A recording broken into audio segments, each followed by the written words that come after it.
A service of KIBMradio.com, the Internet's home for an all-old-time radio.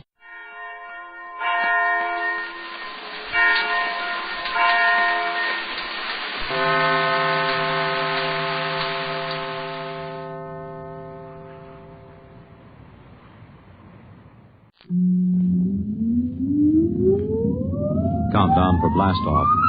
X minus 5, 4, 3, 2, X minus 1, fire.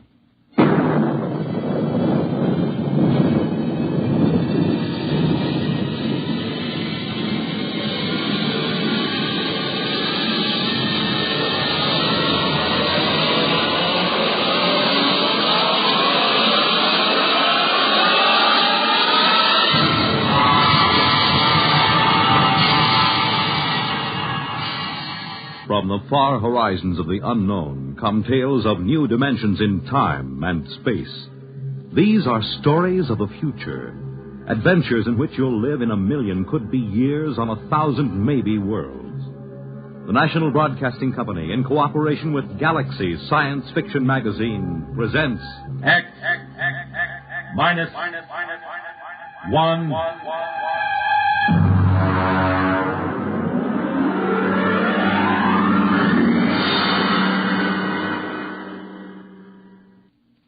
Tonight, the time after the next atomic war. The place, somewhere in the United States. The story, The Moon is Green by Fritz Leiber.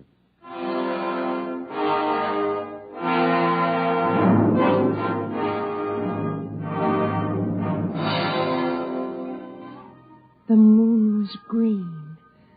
Green as emeralds, green as leaves, green as grass. I reached my arms toward it and let it bathe me.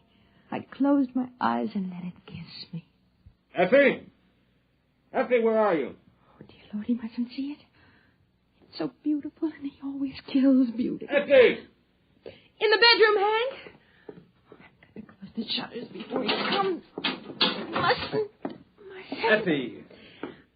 What the devil are you doing? Close those shutters, you fool! Come away from there. You're trying to destroy yourself and me, too. You know those shutters are not safe to open for another 5 years. I only wanted to look at the moon. The moon? Here, count yourself for radiation. You know what the Central Committee would do to you for breaking the lead shield? Kill me. I wouldn't mind. Don't talk like that. Would it be so different from being shut up in a lead coffin the way we are now?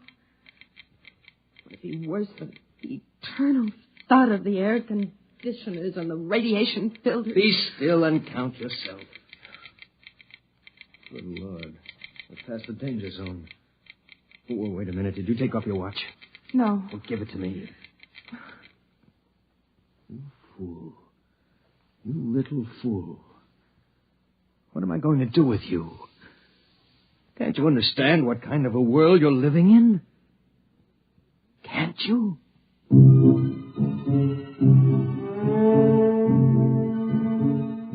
Oh, yes, husband. I can understand only too well. It's the world that can't seem to understand.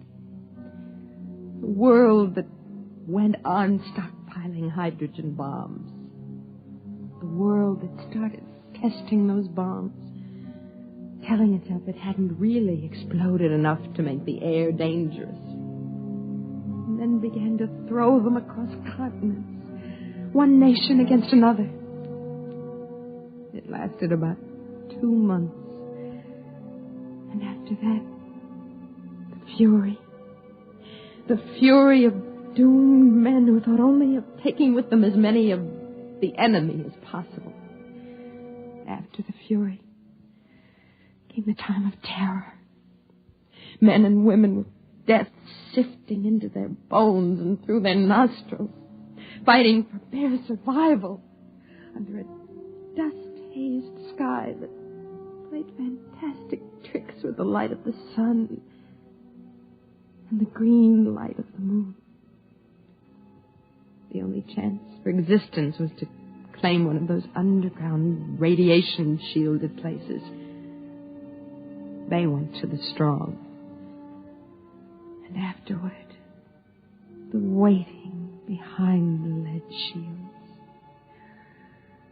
The endless, interminable waiting.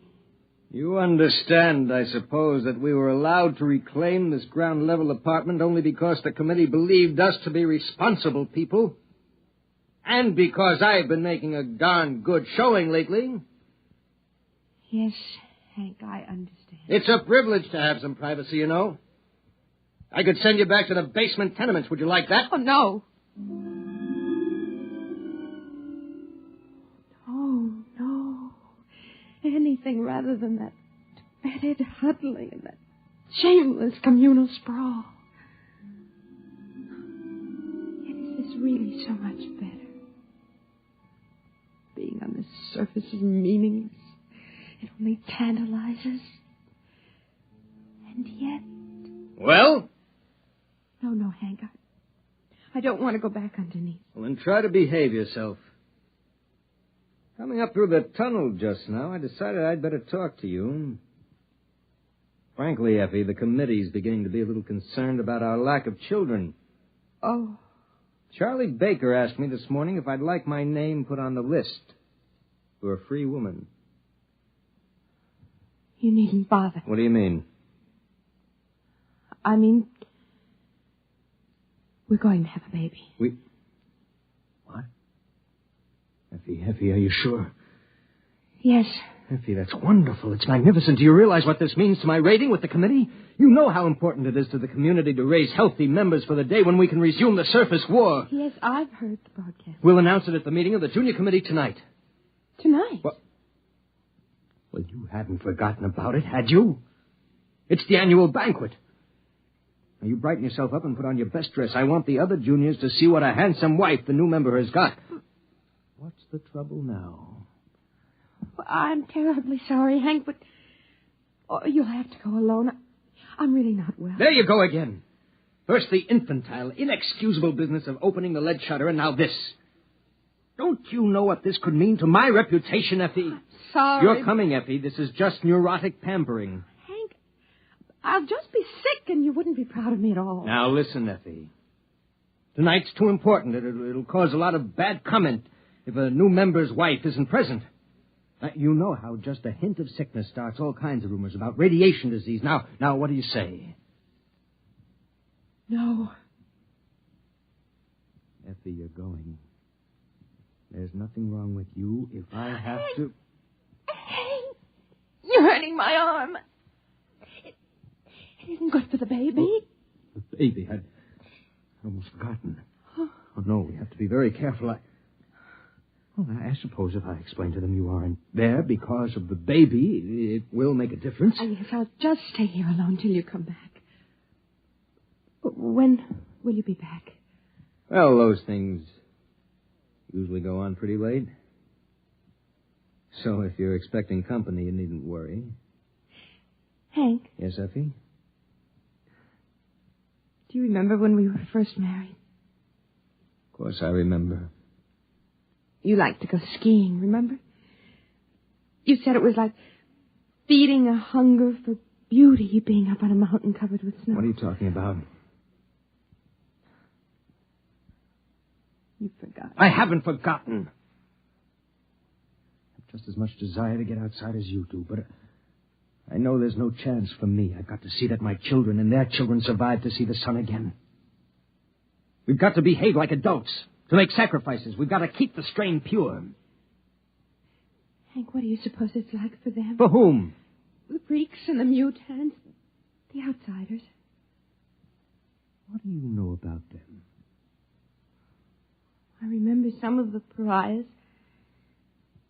They were hairless, cringing creatures with radiation welts all over their bodies. They came begging to be taken in during the last months of the terror. The committee ordered them shot down, just like dogs.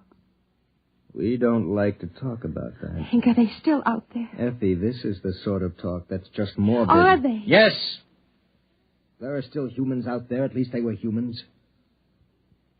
They know better than to come near the shelters now. Poor creature. I can't stand here discussing this nonsense all night. I have to get going. For the last time, are you sure you won't come down with me? No, I'll wait here. Don't you get lonely? No. I was talking to Jim Barnes today.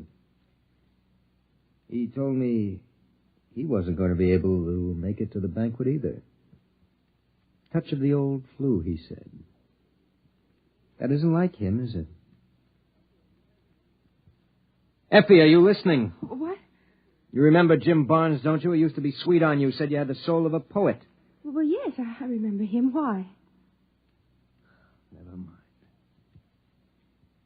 Well, I guess I got a bit sharp with you. I'm sorry about that. I was excited about being made a junior and the baby and all. Selfish of me. I apologize.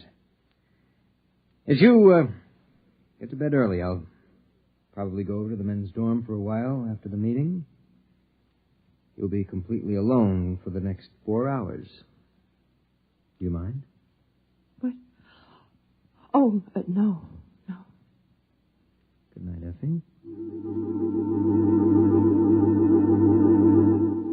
He looked at me strangely, and then his features returned to their usual, harder, more calculating expression.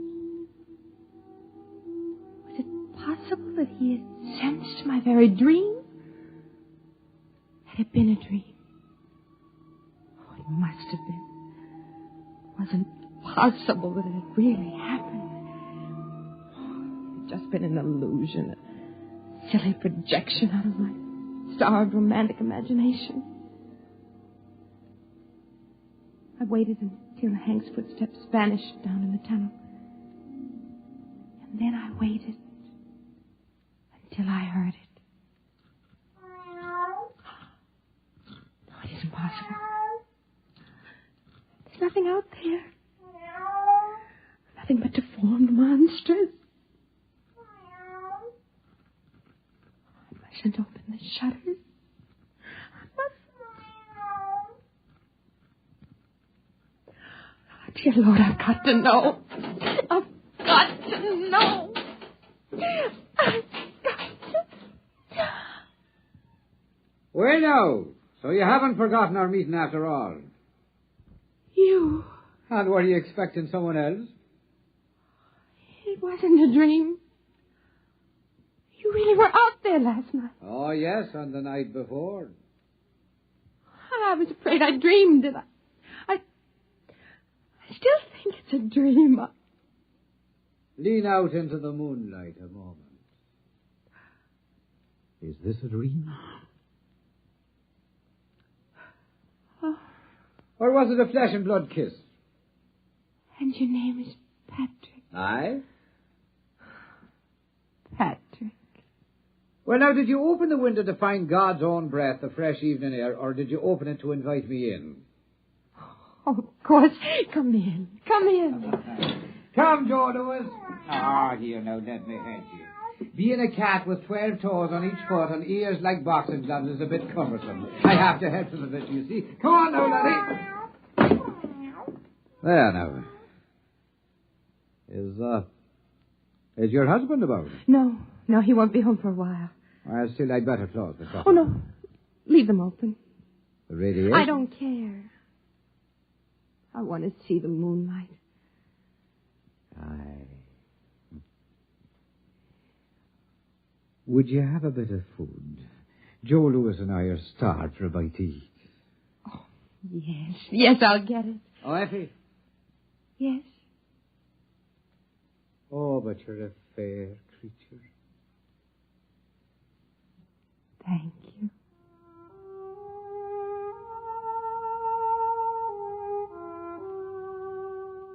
His face wasn't horrible at all.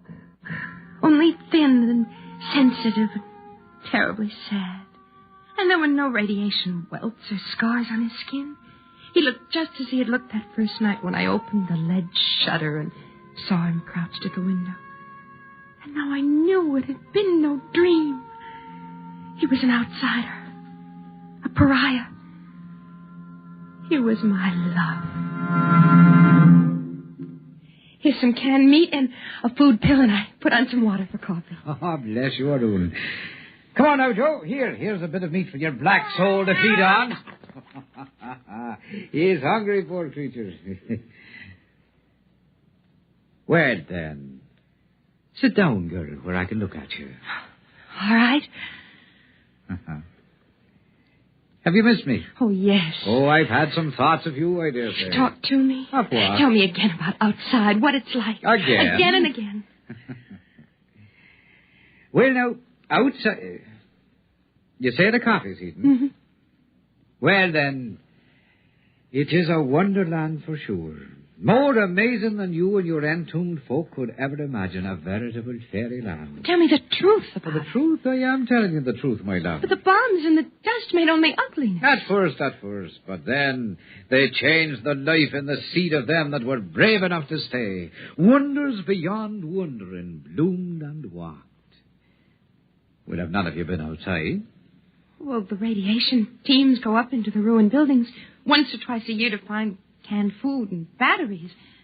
But they can only work for a few minutes at a time. Ah, sure, those blind-souled slugs could never see anything but food and batteries anyway. Well, tell me what you see, beyond the city, I mean. Ah, there are gardens there. Gardens where a dozen buds blossom for every one before. And the flowers have petals a yard across. Oh. And there are stingless bees as big as sparrows supping their nectar. Well, did the radiation make all the cats like this one? Like this runt? Why, no, girl. They are grown, spotted, and huge as leopards. But they're gentle beasts, for the dust has burned all the murder out of every living thing. Well, Hank says the dust kills.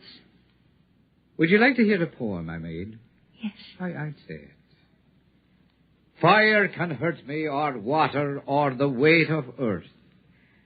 But by some curious coincidence, the dust is my friend. Oh, more. Well, then, there are robins like cockatoos and squirrels like a prince's ermine, all under a treasure chest of sun and moon and stars that the dust changes from ruby to emerald and sapphire. And there are... Well, what is it, love? What's that look for? There's one thing you've never told me about. And what is that? The children. The new children. Ah, now the children. The truth. The truth?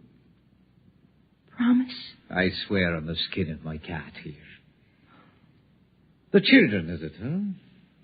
Well, now, if you'd ever catch a glimpse of one of them, you'd never doubt me again. They have long limbs and smiling, delicate faces and white teeth and the finest hair. They're so nimble that even I, a sprightly man and somewhat enlivened by the dust, feel crippled beside them, and their thoughts dance like flames. But what's wrong with them, Patrick? Wrong? Nay, love, there's nothing wrong. Different, perhaps, and new, but not wrong. Well, tell me.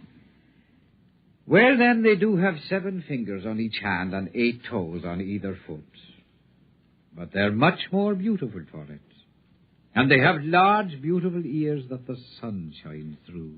So lovely and delicate to behold. How do they behave? They're mine. Not as you and I, perhaps. They play happily in the gardens all day long, laughing and finding joy in the simplest beauty.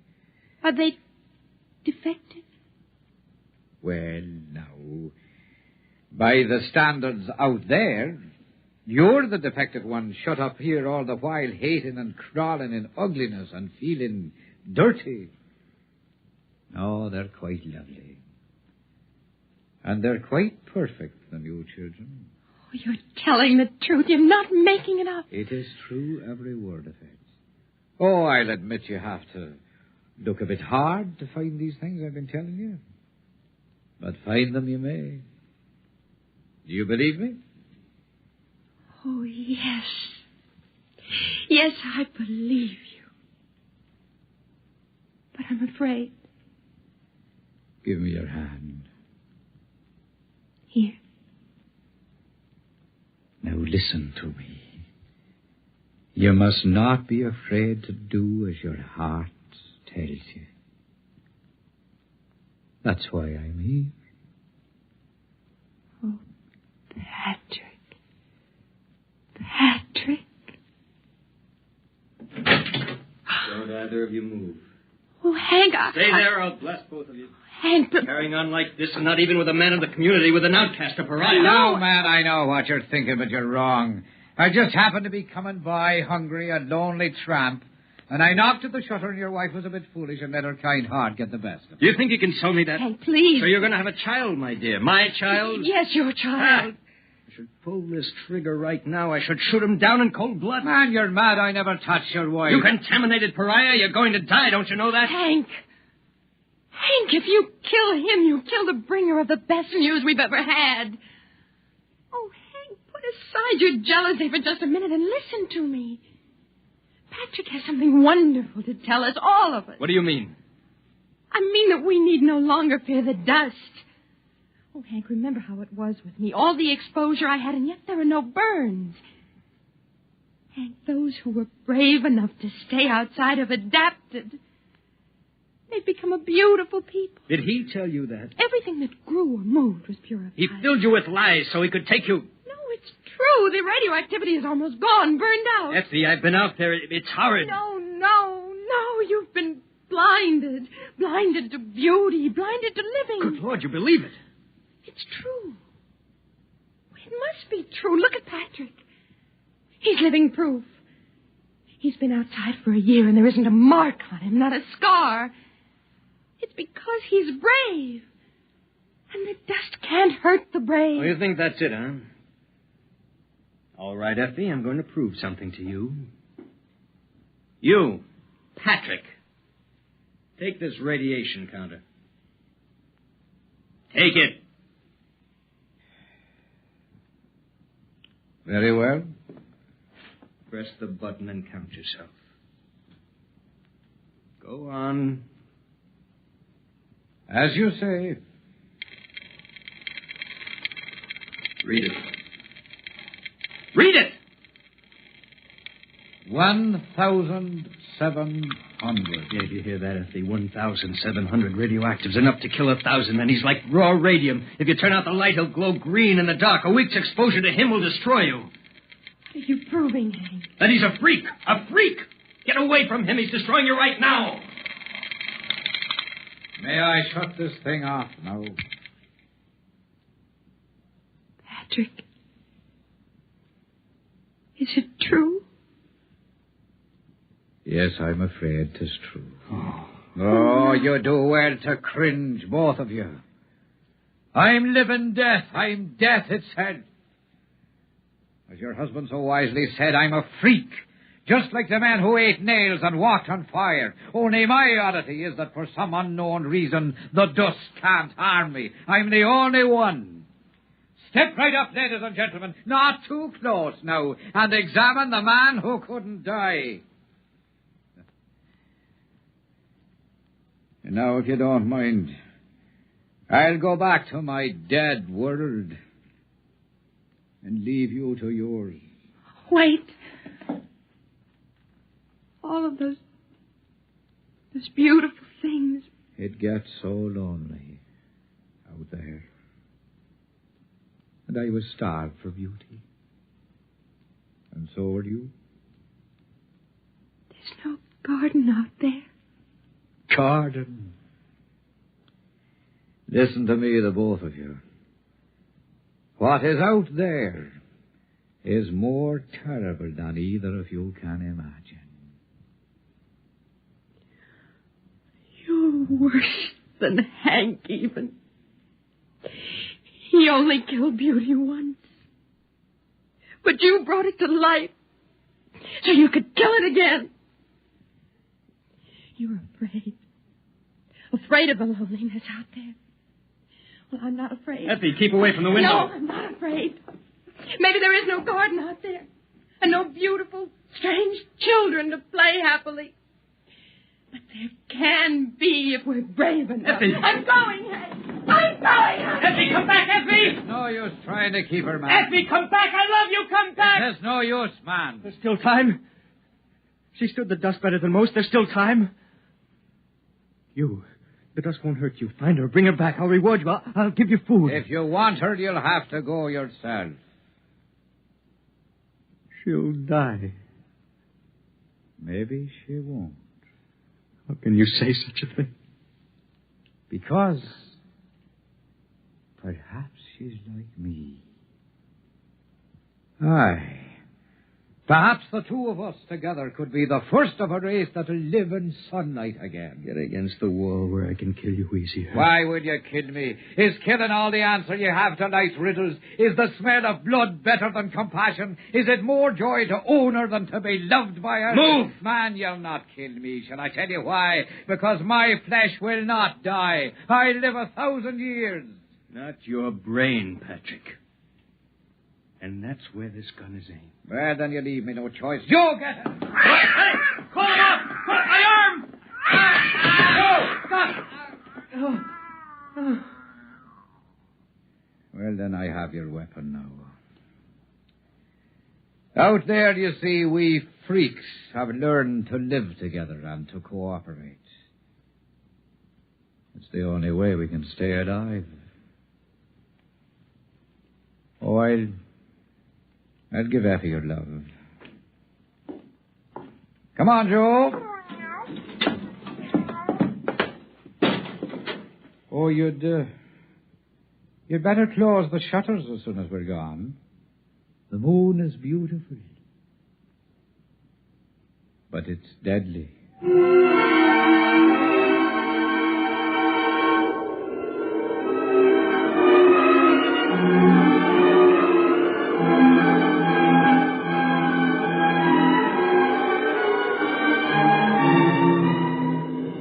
I was waiting for him at the end of the ruined street.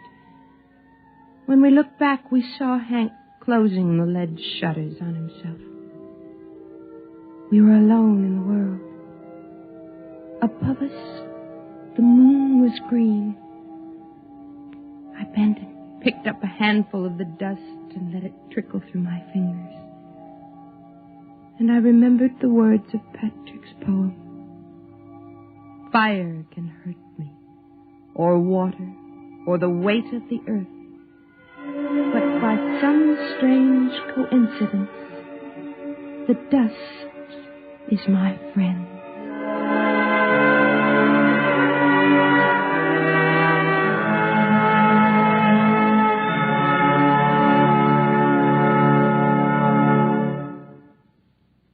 You have just heard X-1, presented by the National Broadcasting Company in cooperation with Galaxy Science Fiction Magazine, which this month features Advance Agent by Christopher Anvil.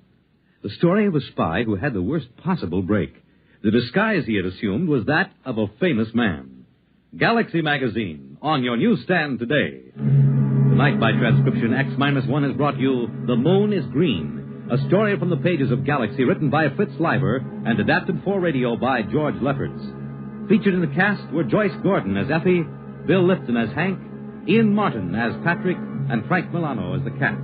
This is Fred Collins. X-1 was directed by Fred Way and is an NBC Radio Network production.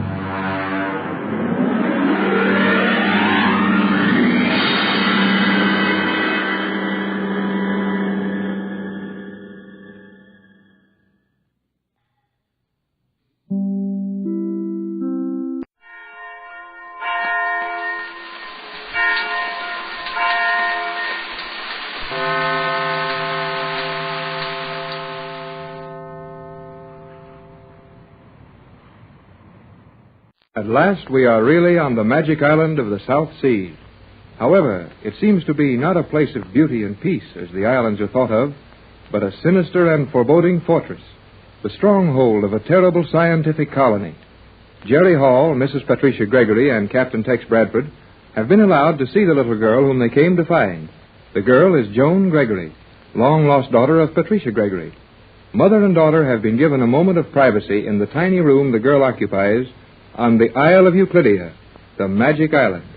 I'm so happy to have found you, my dear, that nothing else matters to me. I can even bear being a prisoner here if I may only be with you, my dear little Joan. And I'm so happy to be with you, Mrs. Mother.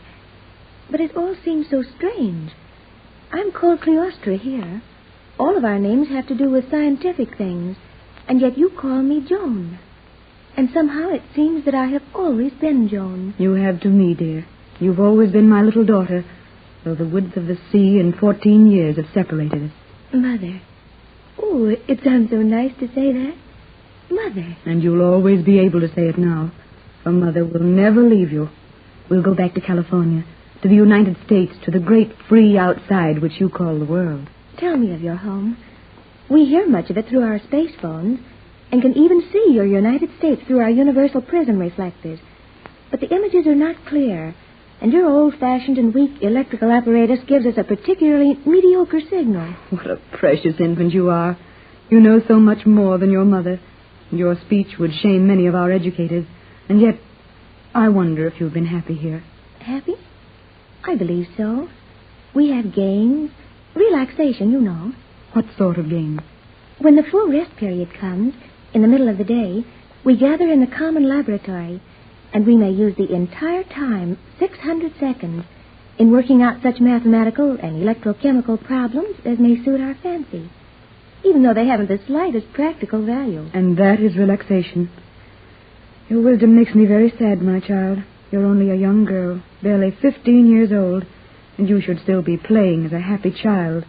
Don't you ever run and jump and play athletic games? Don't you ever laugh?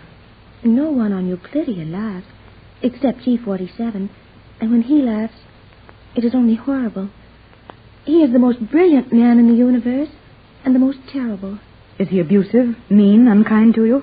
G47 would not trouble to be anything but scornful toward any mere human.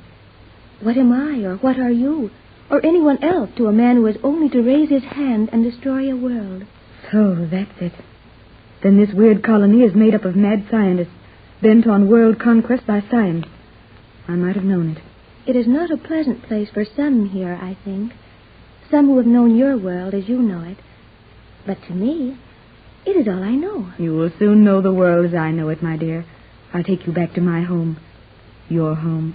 Why, my estate is larger than this whole island. And things grow naturally there? Flowers and trees? Why, of course. Don't you have them here? You will see in the light of day. We have everything and nothing. You will come back with us to our world just as quickly as Captain Bradford makes arrangements for us to leave this island. There are many here who have been trying for years to leave the island. They are still here. And some who have left, they never arrived at any known place. But there was one person who got safely away, an old sailor, not long ago. He was picked up by a ship in the open sea and sent word of this strange island to the world by radio. And where is that old sailor now? He died almost as soon as he got his radio message to the world. Yes, he died.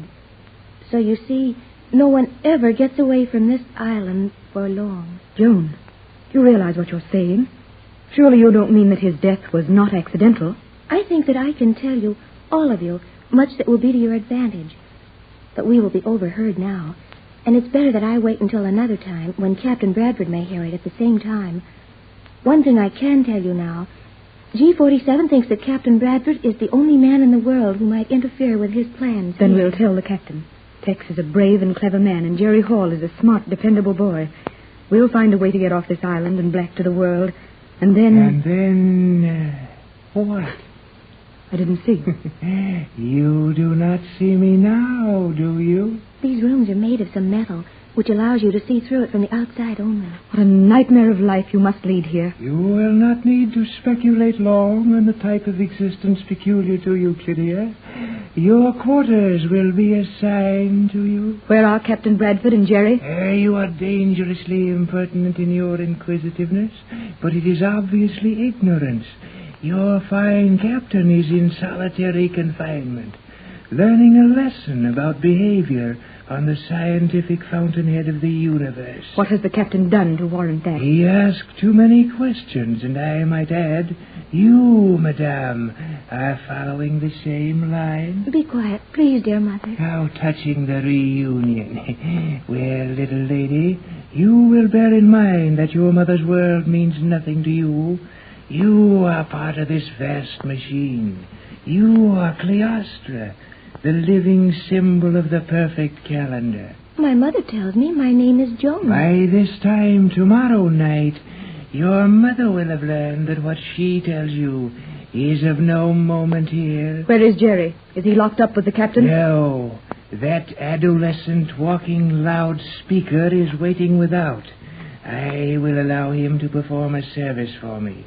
You, Cleastra, will go with him to the voice transmission chambers. I will direct him to send the message for me. You, madame, may go and talk to your precious captain. But may Silence, go. The woman waiting without will conduct you. You may speak to the captain through the wall of his cell, as I now speak to you. Go, I said, go, go. Goodbye, Joan. I'll see you soon. Goodbye, Mother. Goodbye. Ah, there is no time for sentiment here. Come out. Come. What do you wish of me? Oh, Jerry, I'm glad to see you. Silence. Cleastra, you will conduct this boy to the voice transmission chambers.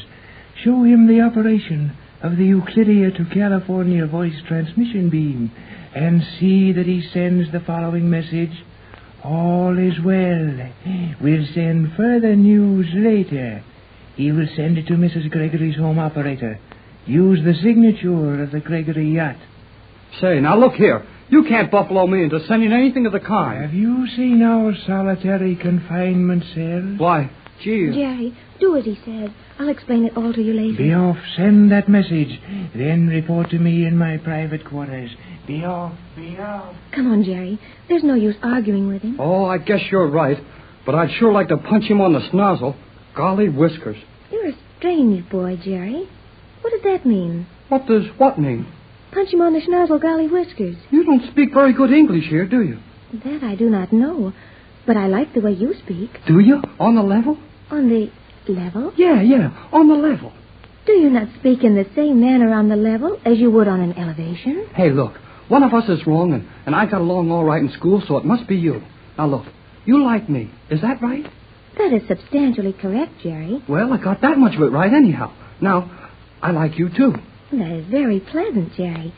We must see each other as often as we are allowed to. Oh, boy. That's slick. Slick? Never mind that now. Just listen. I know all about you for a long time. I got Mrs. Gregory and Tex Bradford to bring me with them just so as I could help find you. But I have not been lost. Why should you have to find me? I have known where I was at all times. Well, it's about time I got you off this island. Now, listen. No, don't talk. Just listen.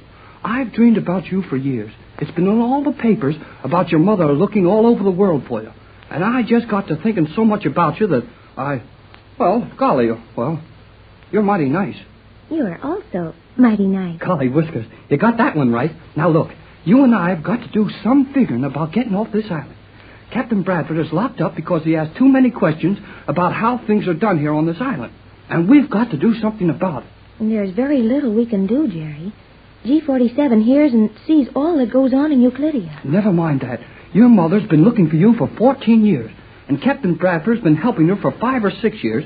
Well, and now that you're found... But, Jerry... You were lost. And now that you're found, we're not going to spend the rest of our lives on this island.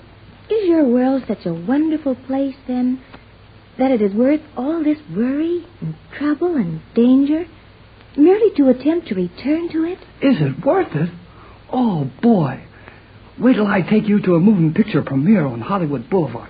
You ought to see some of those big shows.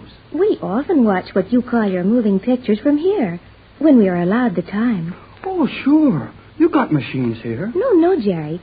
We see them being made. I will show you the universal prism reflectors. They may be focused on your Hollywood, and the making of the pictures is quite plain to us here in Euclidia. Boy, this is a magic island. My mother's yacht was watched all the time. Every move you made on the trip from your California to our island was seen by our scientists. They did not let me watch, but I heard them talking. Maybe getting off this island won't be so easy after all. It will be impossible, Jerry. Oh, but here is the voice transmission chamber. We enter. So? And there's the apparatus you will use. Where? This is the craziest place. We walk all over the island without making a sound. Then we open the door and we're inside of a room without a sound. And now that we're in here, there isn't a sign of anything to send a message with. You see that map on the wall? You will push the little lever, the one marked California. Okay. It's pushed. Now, what does that do? You may now talk to California.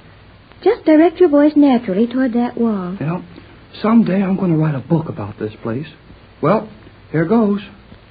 J24Y to J12C, Los Angeles. Jerry Hall on J24Y to Johnson at J12C. Hello, J12. J12C to J24Y. Go ahead, J24. I've been waiting for 2 hours for your signal. Listen, J12. Enough has happened in the last 2 hours to fill a book. We're in terrible danger. On the island, our position is... So, you silly fool, you would try to deceive me? Oh, G47, that terrible ray gun. You've used it on Jerry. It is a pretty toy, is it not, Cleostra? Would you like to know how it feels? When Jerry Hall, Mrs. Gregory, and Captain Bradford started out to search for a little girl on a strange island in the South Seas, Jerry insisted it would be a magic island. Now that Joan, Mrs. Gregory's long-lost little daughter, has been found on the island, and G47, the mad scientist, and his weird colony are holding Mrs. Gregory, Bradford, and Jerry prisoners, the strange island of Euclidia is indeed almost a magic island. Jerry, Joan, and G47 are in the voice transmission chamber on the island. Jerry tried to get a message through for help, but G47 overheard it. He turned a ray gun on Jerry and Joan. Mrs. Gregory's California radio operator is still trying to hear Jerry. What has happened, Hall? Cannot get your signal. What has happened, J24? J12C to Enough of that. So, you young fools, you would try to warn the outside world of my plans, would you? It might have been better had I used the death ray on you. No, I need you both. You have been unconscious for 50 seconds. 10 seconds more and you will revive. Then you will send a message I want you to send. Now, you should regain consciousness in just 3 seconds. That's funny. I was talking to J12 in Los Angeles, then the set went dead. I'll get him again. You will do exactly as I say, young man. Golly, I didn't see you. Say, what did you do to Joan? Joan, what's the matter? She did not receive the ray from this little toy of mine until after you did. It is just time for her to awaken. Now. You turned the ray gun on Jerry, but he is not dead? No. I used only the 60-second paralyzing ray. What are you talking about? Nothing happened to me. Didn't you see that I was asleep, Jerry? You were mighty quiet and funny, all right. G47 turned his ray gun on us when he heard you trying to warn your friends in California that you were held prisoner here on Euclidia. I didn't see any gun. I heard something that sounded like a baby screaming, a little child screaming way off. Then the radio set went dead. The radio set, as you call it, did not go dead. I merely put you to sleep with the 60-second ray. You were trying to deceive me. You bet I was. And I'll try it every chance I get. Oh, do not speak like that, Jerry. G47 can do with you exactly as he pleases. Let him get busy on his worst then. I'm going to get off this island some way, sometime, and nobody's going to stop me. You are a fool. Even a brave man knows when to keep quiet. You are as completely in my power and cut off from the world as if you had never known it to exist. This little ray gun is only one infinitesimal part of my equipment for handling fools. Is that the little thing that put us to sleep? This is it. That doesn't look like a gun. It isn't any bigger than a lead pencil. Just the same, Jerry. That little thing will throw a ray across this island and carries enough power in it to paralyze 1,000 people. You have learned your lesson well, Cleostra. Oh, nix on that Cleostra stuff. Her name is Joan. She's Mrs. Gregory's little girl, and I'll call her Joan. You will learn to call her Cleostra. Her Euclidean name is the only name she will ever need. And it is our wish to know her as the symbol of Cleostratus, the great astronomer of ancient Greece, who gave us the zodiac. Well, I'm going to call her what I like. Yeah, and that's not all. That is entirely too much. Silence, both of you.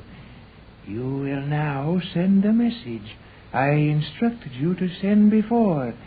And this time I will stand directly behind you with this little ray gun trained upon you. Go on, Jerry. Do as he tells you. Move the transmission lever there upon the map of California. This is the craziest radio set I ever saw.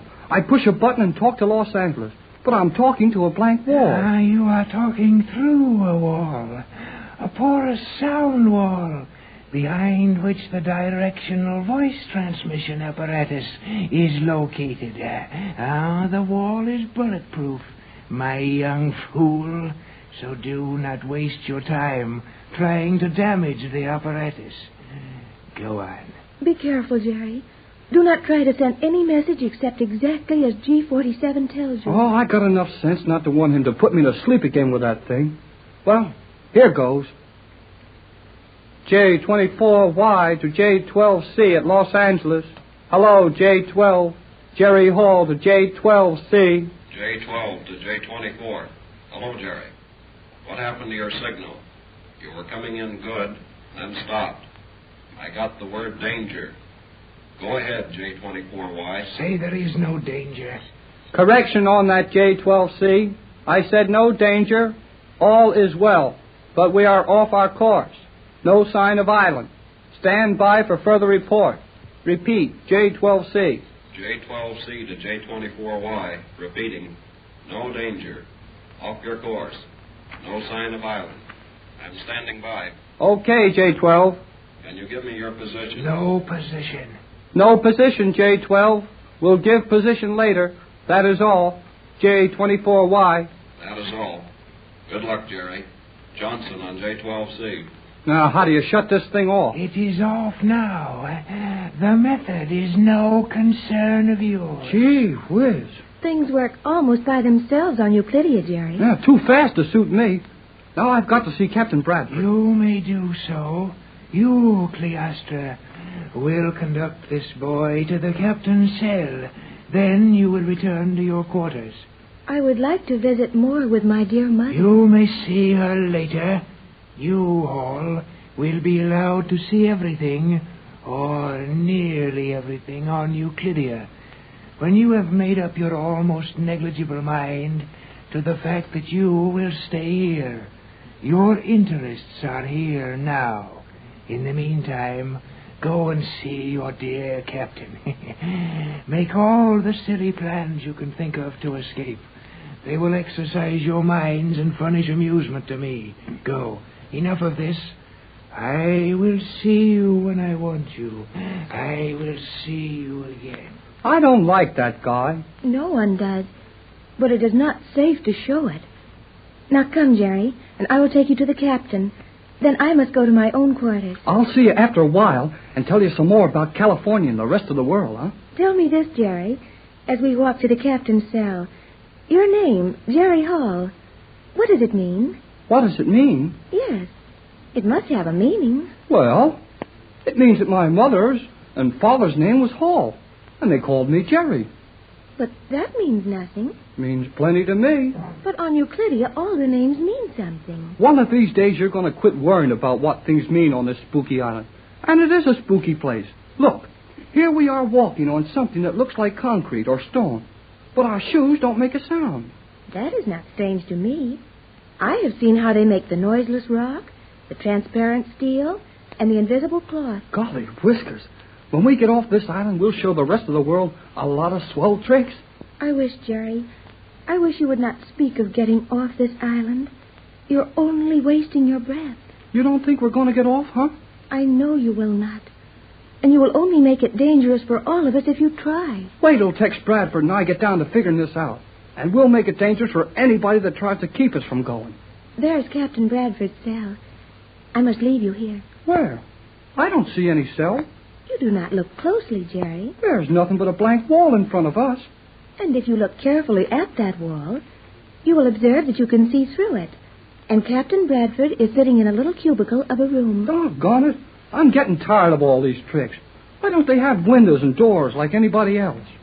Doors and windows are not necessary when you can see and talk through steel walls. I guess you're right. Hey, Tex. Captain Bradford. Yes, Jerry. Come over to the wall so I can talk to you. You may step nearer, Jerry, but do not touch the wall. The walls are charged with electricity, huh? Yes, and the power is enormous. That's why these walls make such good cells. Stop. You are near enough now. Hello, Joan. How are you and Jerry getting along? This Jerry of yours, I like him. He is a very nice but very foolish boy. Oh, she's worried, Tex. Just because I don't let old G47 bluff me. I'm afraid it's no bluff, son. Better lay low and do what he says. I must go now. When can I see you again?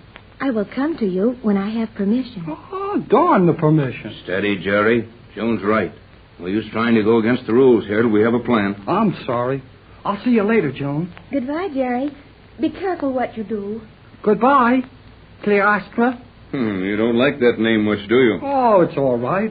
I don't like it because old Geometry gave it to her, I guess. Well, now that we have a minute to ourselves, let's see what we've learned about our situation here. The more we learn about it, the worse it gets. Where's Mrs. Gregory? She's in the room where they make dresses in 300 seconds, wherever that is. Well, as long as they don't injure any of us, we have a chance. Not much.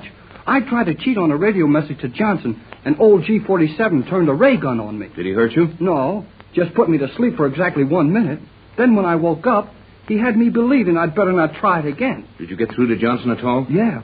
With the old guy shoving his gun in me, in my back, I had to tell Johnson all was well. That we were off our course, but in no danger. And that we didn't know our position. Good boy. That helps a lot. How could it? I didn't have time to show you all the things we have on that yacht. And you didn't see any of our equipment at the Gregory home. But Johnson knows it's impossible for us not to know our position as long as we have current enough on board to send him a message. And in an hour, he'll have our position all figured out. How can he do that? Just as we did on the yacht when... No, I'd better wait for another time to review that. The chances are, in fact, I'm sure, that every word we've said has been overheard by someone. Then we've already said too much. Yes, I know it, but we've got to talk sometime. And what we've said so far is no more than G47 has figured out for himself by now. Is there anything that guy doesn't know? There is one thing he can't touch, Jerry. What's that? He can't read your mind. The man is no magician, and he's no trickster, though he is probably the greatest scientist the world has ever known, or failed to know. Everything he produces is an exact science, and if we can only figure out how to get our thoughts to each other, without speaking or writing them, we can... What's the matter? Tex! I feel dizzy in my head. Oh, Tex! Tex! What's happening to you?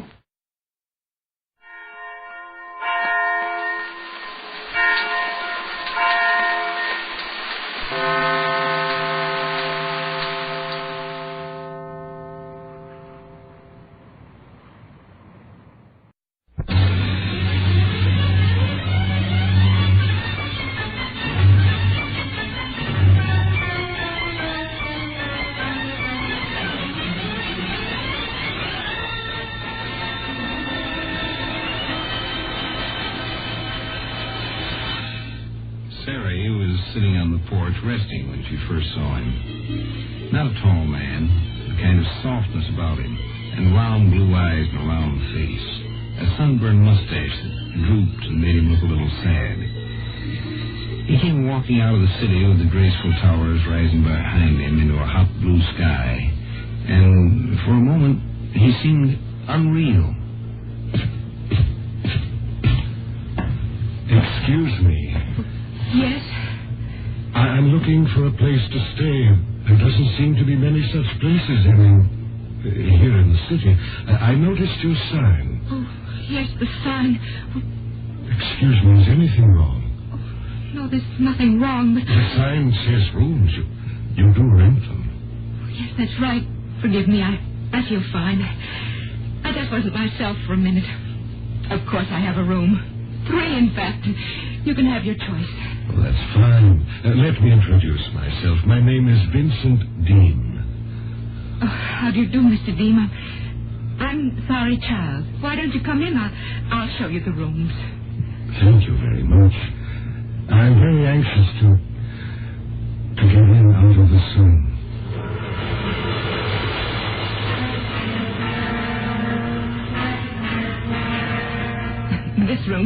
the others, Mr. Deem, except for the video set, and there's a health ray over the bed. Oh, it's very nice, Mrs. Childs. And the windows are shielded glass, of course. How much is this room, Mrs. Childs? A little more than the others. It's 30 credits a month. I'll take it. Would you like the more now? If you don't mind. Oh, not at all. I'm sure I have some here in my pocket. Oh, I forgot. What's wrong, Mr. Dean? Oh, nothing. I'm afraid I have nothing but very large bills, that's all. I'll have one changed later today and pay you this evening if that will be satisfactory. All right. I imagine you want to unpack. I might as well. Oh, Mrs. Childs, one more thing.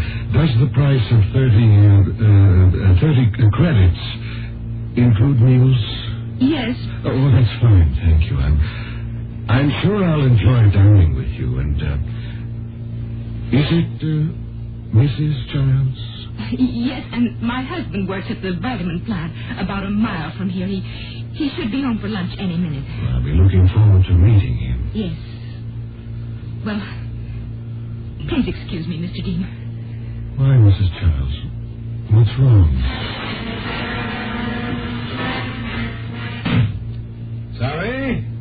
Got that chow ready? Oh, David, you're late, dear. I thought you... Thought what? David, we have a new boarder. Oh? His name is Deem. Vincent Deem. He arrived this morning. Sorry. Is anything the matter? Has this fellow got you upset? Oh, David, it's ridiculous, really. He's very polite, but for some reason I can't explain it. He frightens me.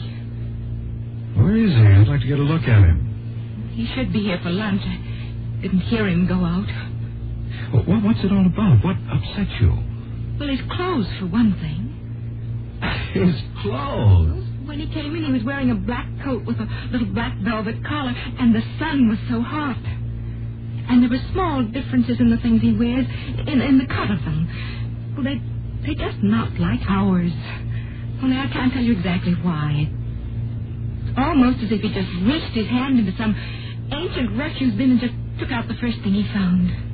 I wouldn't have believed it. Oh, what are you talking about? Here we are, only 3 years from the dawning of the great new technological era of the 21st century, and you're seeing ghosts in old clothes. Oh, I was afraid you'd laugh.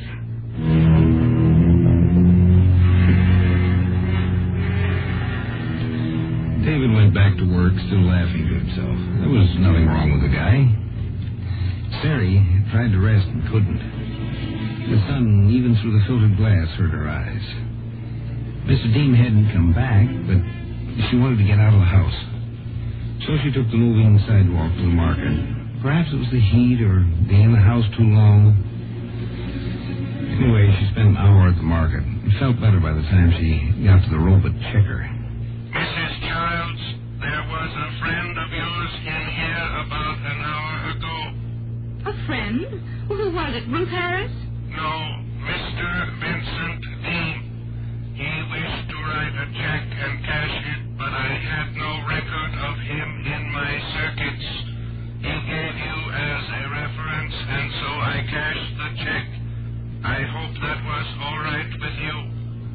Yes, Robert, of course. He was very strange. He wished to know what year it was. I told him 1997. And he seemed happy and surprised. He asked what year? Very nice to see you again, Mrs. Childs. Come in often.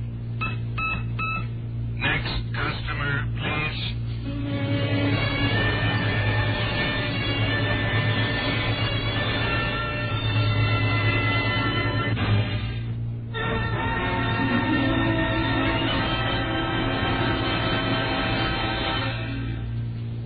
The sun was still beating down, but the street felt cold. As Sari walked home, little hands of coolness seemed to run up and down her back. She went into the house and listened. Couldn't hear a thing, but she knew that he was in the house. He was in the house, and he wanted to know what year it was. Say, Deem, what line of work are you in? Insurance. Good business. In the city? No, in another city. Are you planning to be here permanently? Yes, I believe I am. I had to leave that other city. I had some trouble. It was over a woman, but you don't want to hear about that. Oh, well, go ahead, Mr. Deem. We don't mind, if it'll make you feel any better. Well, one does have to talk to someone. A woman worked in my office, you see. A very fine woman. I loved her very much. But she was married and had two very small children. She knew she had a duty to her children and her husband. There was nothing between us, you understand. Absolutely nothing but deep affection. But her husband, well, he found out and we had words. I felt it was better to leave the city. It was very unpleasant. So, you came here to make a new start? Yes. Well, I can understand that, Mr. Deem. Can't you, Sari? Yes, David, of course I can.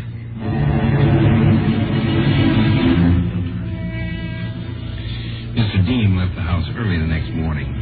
He said he was going to visit the various insurance companies and see about getting a job. And Sari, left behind in the house, felt like a spy, because she knew she was going to explore his room. She had to know.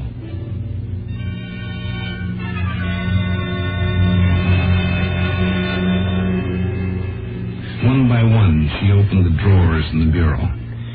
Shirts, handkerchiefs, socks, 2 suits in the closet and his black overcoat, the suitcase on the floor. Everything seemed to be in order. She tapped the suitcase with her foot, then bent down and opened it. She looked inside.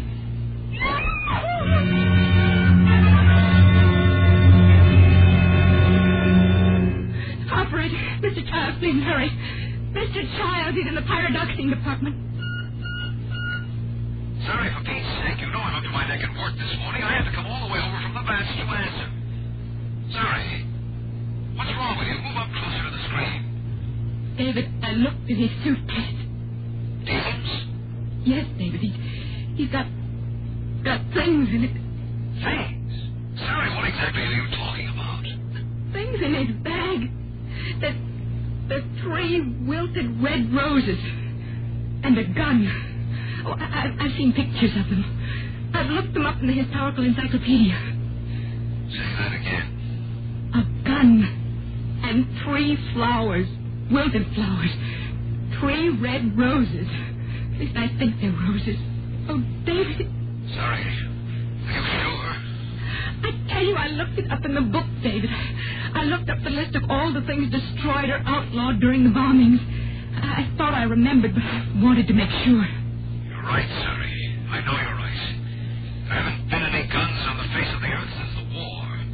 There haven't been any flowers since the war of 1980. Sorry, I don't understand this, but I'll come right home. Stay there, Sari.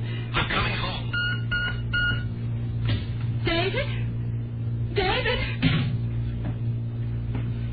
Mrs. Childs? Oh, hello, Mrs. Childs. It's a bit cooler out this morning. I thoroughly enjoyed. Mrs. Childs, you're ill. Your face is so white.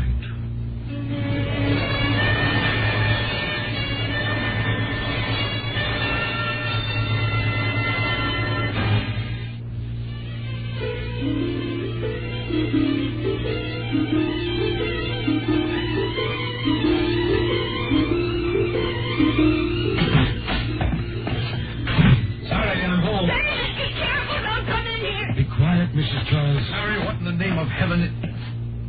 Deem. Is that a gun, Mr. Childs? A weapon that can kill you. Come in, please.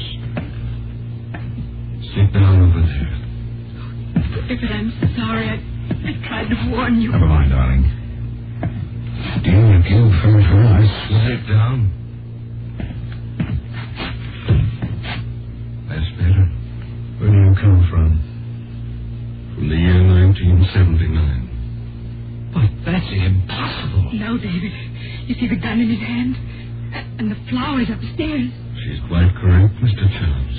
But how could it be? If you check the list in the Historical Encyclopedia, the record of things destroyed or outlawed after the War of 1990, you will find listed a time warp machine designed in the year 1977 by scientists at the Los Oros Physics Institute.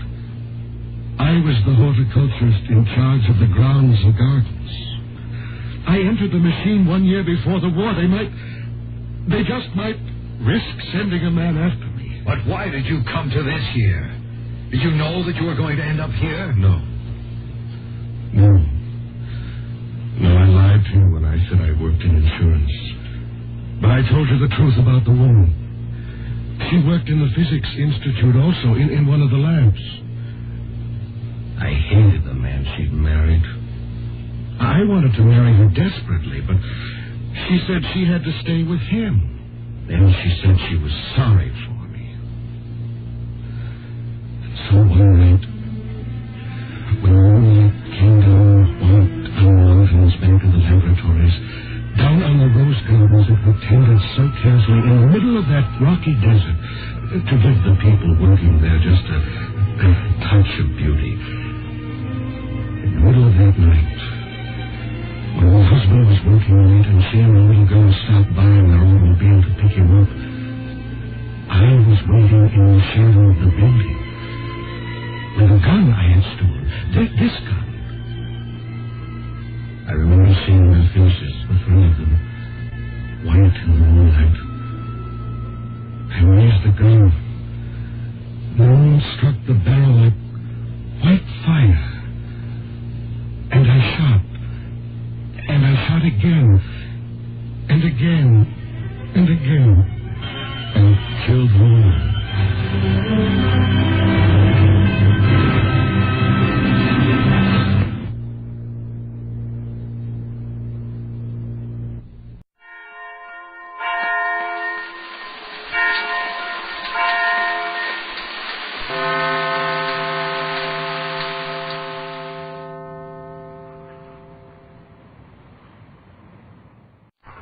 Presenting the transcription feature, Superman! Look, it's a plane! It's a plane! It's Superman! And now, Superman, strange visitor from the planet Krypton, who came to Earth with physical powers far beyond those of mortal men, and who fights a never-ending battle against crime and oppression, disguised as Clark Kent, mild-mannered reporter for a great metropolitan newspaper. As you remember, Clark Kent had been assigned to write a series of articles in collaboration with Lois Lane to expose the crooked District Attorney Parker. Ralph Remsen, former assistant to the DA, who had resigned in protest against Parker's methods, had volunteered to supply the facts for the Daily Planet campaign to oust Parker from office. As our story opens today, Kent, Lois, editor Perry White, and Ralph Remsen are discussing their campaign in the editor's office. Listen. Don't forget about that bit about the fixed juryman, Mr. Kent. Okay, Mr. Remsen. Lois, you mustn't forget we've got a dinner and theater day tonight.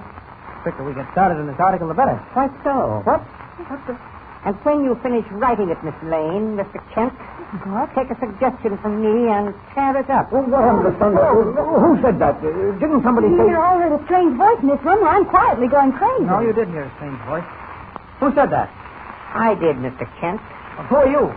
Where are you?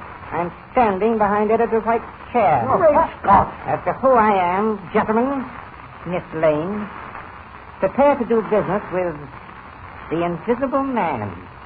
It's a dream. That's what it is. Now, listen, you people. We're dreaming, aren't we?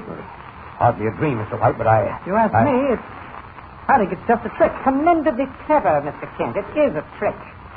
But I doubt whether you can tell how it is done. Oh, listen. Well, it's positively mystifying. I imagine that's what it's intended to be. Well, all right, whoever you are, you're playing a trick on us.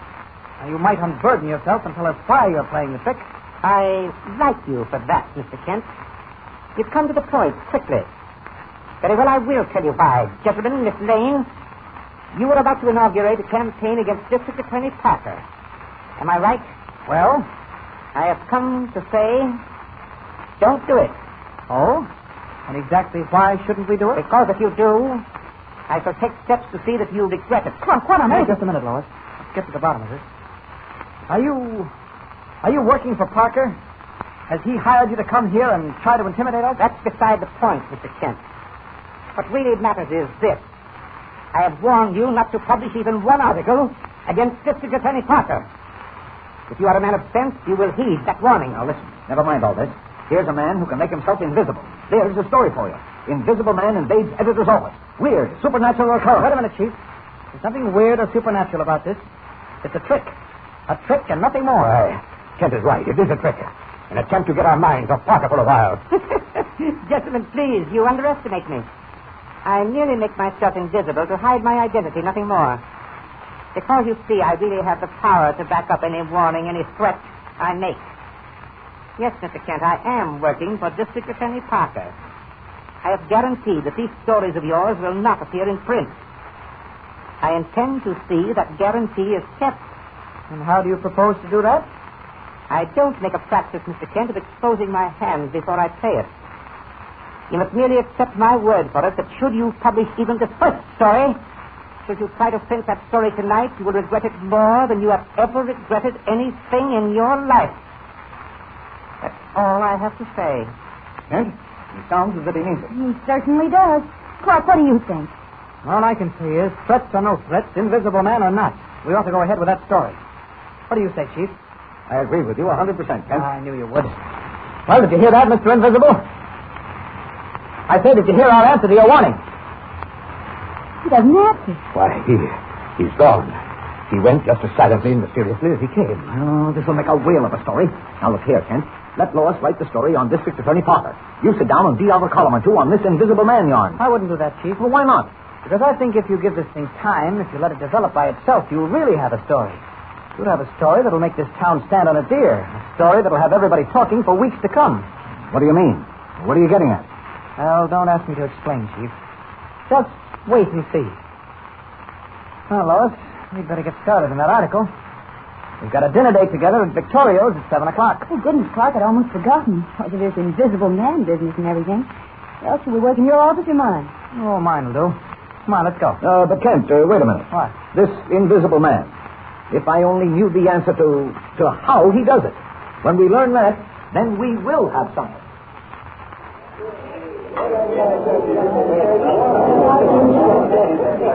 Oh, waiter. Yes, Mr. Kane? Waiter, I ordered dinner here tonight for 2. She set places for 3. Well, those were the orders I received from the captain, sir. Mr. Kent's table said 3 places. That's funny.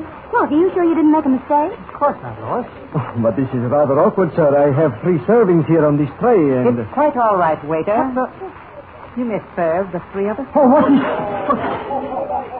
Oh, I'm terribly sorry, Mr. Kent. I thought I heard... I know what you've heard. Never mind clearing that up now. I'll let you know when I want dinner served. Oh, yes, sir. Yes, sir. It's all right. Really, the most amazing thing. So you even intrude at the dinner table, do you? Oh, so sorry, really, Kent, and of course, Miss Lane. Please do forgive me. But you see, I have your welfare so at heart. I'm so anxious that no harm should come to Clark, you. let's get out of here. Take it easy, Lois. Don't let our invisible friend get on your nerves. Now, look here. This has gone far enough. So? Under ordinary circumstances, I'd be amused by this trick of yours, whatever it may be. But right now it happens that Miss Lane and I would like to eat our dinner in peace. So if you don't mind... Oh, but I do. Believe me, I regret the intrusion as much as you. But it's really most important that you listen to me. I'm not interested. I gave you warning this afternoon. You didn't pay any attention to it. You went right ahead and wrote that article exposing District Attorney Parker as a crook, as a man who's used his office criminally. Now, honestly, I have a certain regard for you two. I don't want to see anything happen to you. Indebted, I'm sure. But something will happen if you persist in taking this thing lightly. Now, please, reconsider. Won't you call Editor White and convince him that the best thing to do is to forget this entire campaign against Parker? If you think I'd do that, especially after insisting that White go ahead with the campaign, you're crazy. But you don't realize what you're letting yourself in for. Listen to me, Kent. I meant every word I said this afternoon. I warned you that if you insisted on carrying through this campaign against Parker, that you'd regret it. You will regret it, Kent. Believe me, you will. You can't frighten us. Right. I'm afraid neither Miss Lane nor myself is impressed. What exactly do you think you can do to her? Did you hear me? He seems to have left us again. Clark, I can't help it. This sort of thing gets me down. Lois, it's nothing but a trick. Once we find the solution to it, there's no doubt it'll turn out to be pretty simple. Yes, but to make himself invisible. No, not another word about it. We're supposed to forget business tonight and enjoy ourselves. And that's exactly what we're going to do.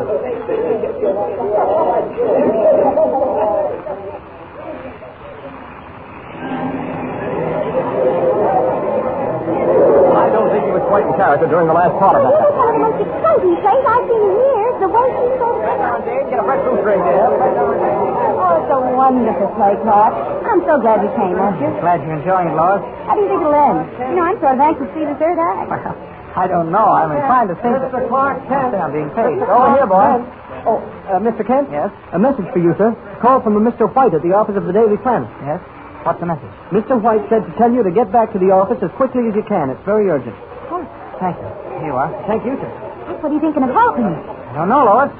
Whatever it is, we'll soon find out.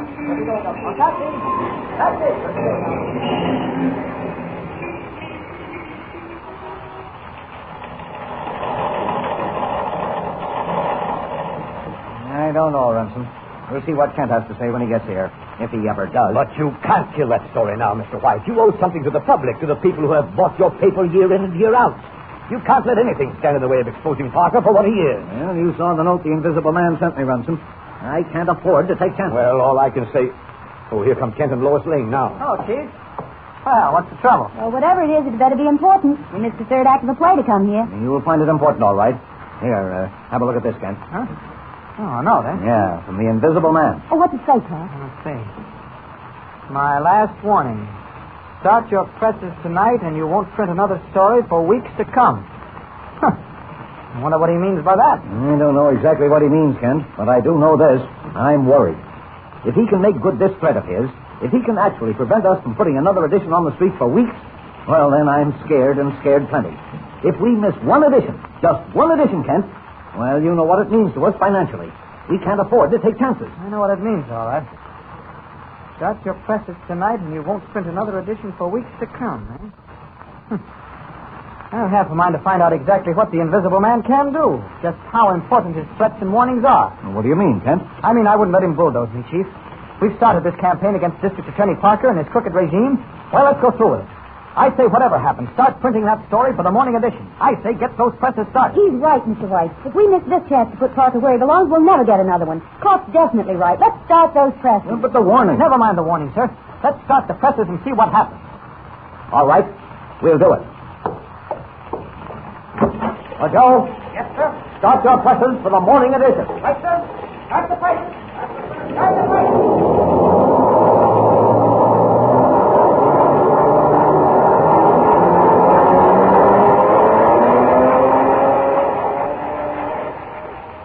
Will the Invisible Man make good his threat? And what will happen? And what trick does the Invisible Man use to make himself invisible? Do you know? Well, be sure to listen to the next exciting and baffling episode of this story with Superman. And remember, tune in the next thrilling installment of the transcription feature, Superman. Up in the sky! Look! It's a bird! It's a plane! It's Superman!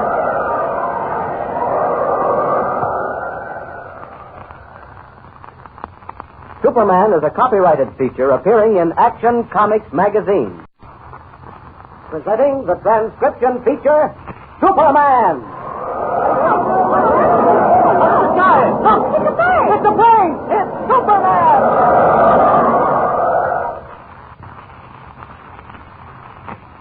And now, Superman, strange visitor from the planet Krypton, who came to Earth with physical powers far beyond those of mortal men, and who fights a never-ending battle against crime and oppression, disguised as Clark Kent, mild-mannered reporter for a great metropolitan newspaper.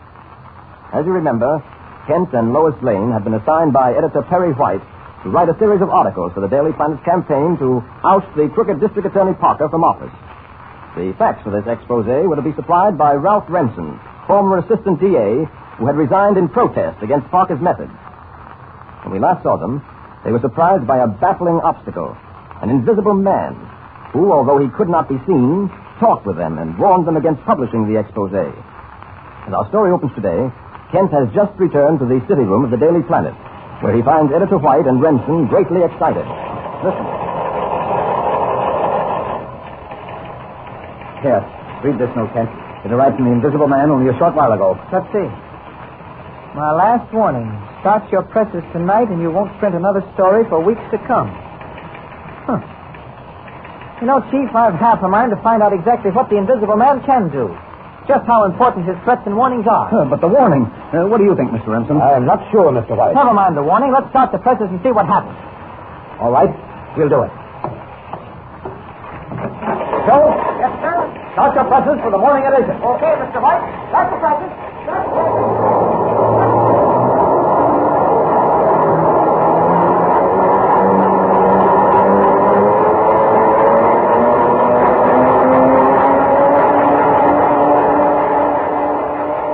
Nothing seems to have happened. Yes, but I have a feeling that something may happen at almost any minute. How right you are, Mr. White. What?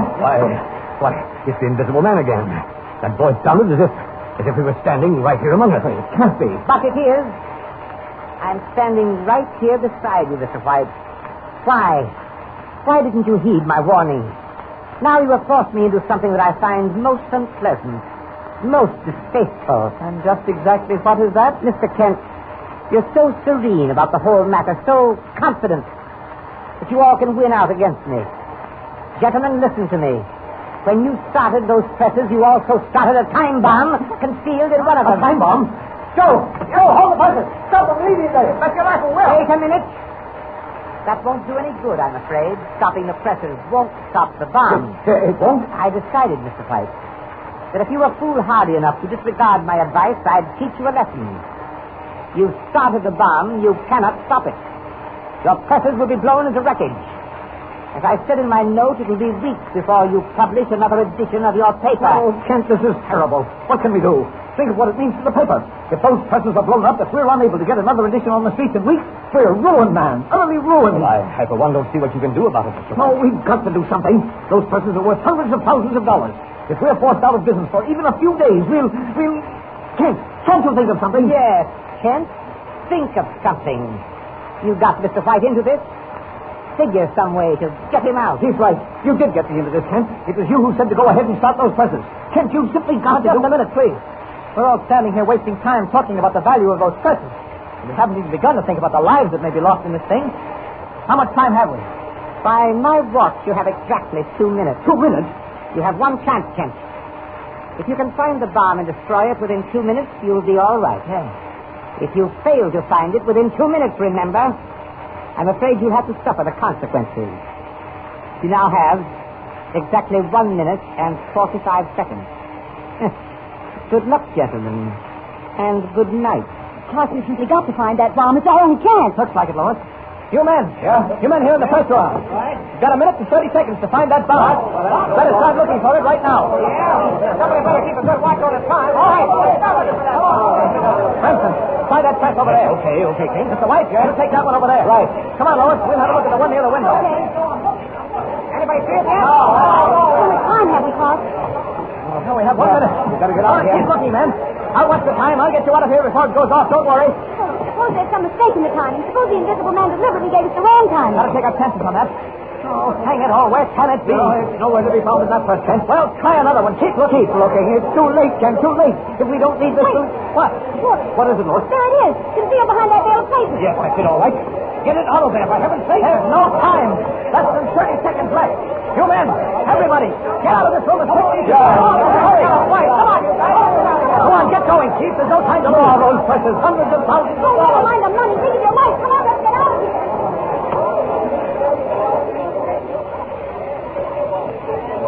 All right, folks. Everybody's out of there now. Are you sure of that, Yes. Robinson? Closing both these doors. Come on. Give me a hand. Come on. Wait. Where's Clark? I don't see Clark. Why, he's among the men somewhere. I saw him come out. I'm sure of it. But I don't see him. Clark! Clark! Clark! Where are you, Clark? Clark! 15 seconds and that bomb will go off. No time to fly out the window with it. And I can't get rid of it any other way. Well, only one thing to do. I'll have to cover it with my body. As Superman, it can't harm me. Well, here goes. Now, there we are. Only a second to go. Could I have missed time? Oh. Well, that's that. Thank heavens everything's all right. No one's been harmed and the presses are still running.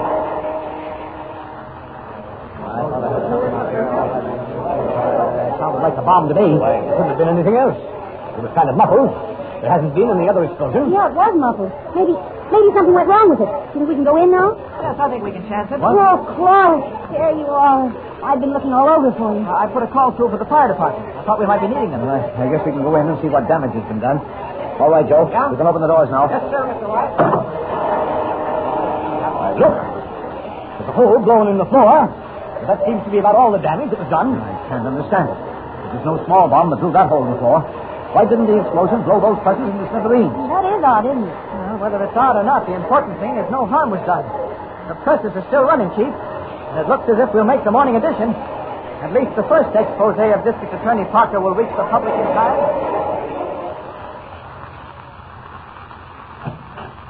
The mayor will see you in a very short while. Thank you. Yes, sir. Well, it begins to look as if we're making a little headway. We've published 2 stories about District Attorney Parker, and the third is in the presses now. With Mayor Healy's help, we can't fail to get Parker indicted and put where he belongs. There's just one thing that worries me, Vincent. Yes, what's that, White? I had a call from Parker this morning, threatening to sue the paper for libel.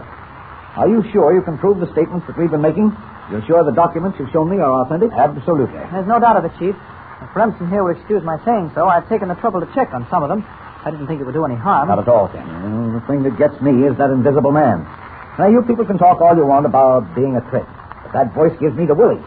I keep listening for it, expecting it to speak almost any moment. Why, I never know when I'm alone anymore or when I'm not. Now, don't let it get you down, Chief.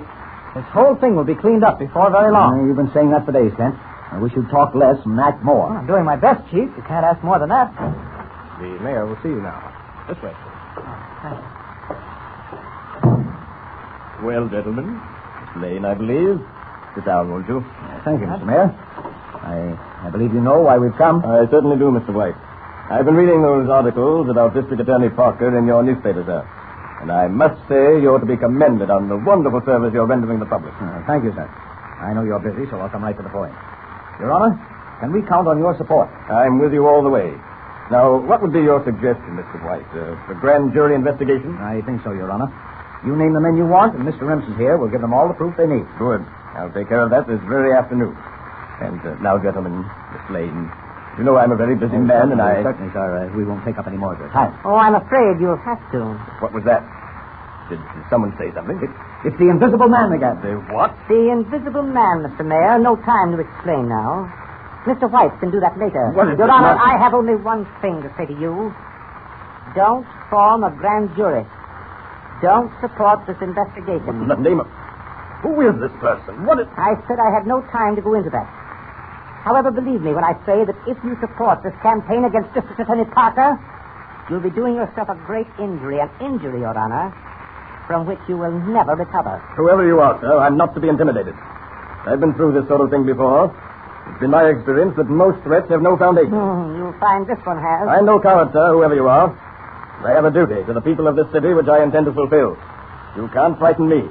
Your phone will ring in a moment or two. We'll wait until you receive the message I know is coming. And then we'll see what your answer is. I might even go so far as... I dare say that's the call now. Pick up the phone, Mr. Mayor. Your phone is ringing, Mr. Mayor.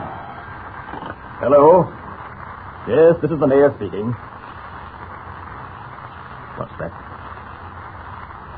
Yes? Yes? Thank you. Yes, goodbye. Mr. White, I'm afraid you'll have to carry on your investigation without my help. There is nothing I can do for you. What message did the mayor receive by telephone? What made him change his mind? And by the way, have you solved the riddle of the invisible man? Be sure to listen to the next thrilling and mystifying episode of this story with Superman. And remember, tune in the next thrilling installment of the transcription feature, Superman. Up in the sky! Look! It's a plane! It's Superman!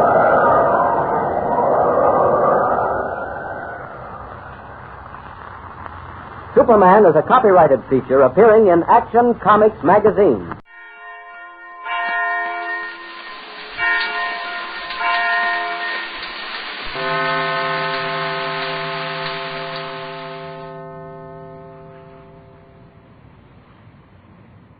Kellogg's Pep, the build-up wheat cereal, invites you to rocket into the future with Tom Corbett, Space Cadet.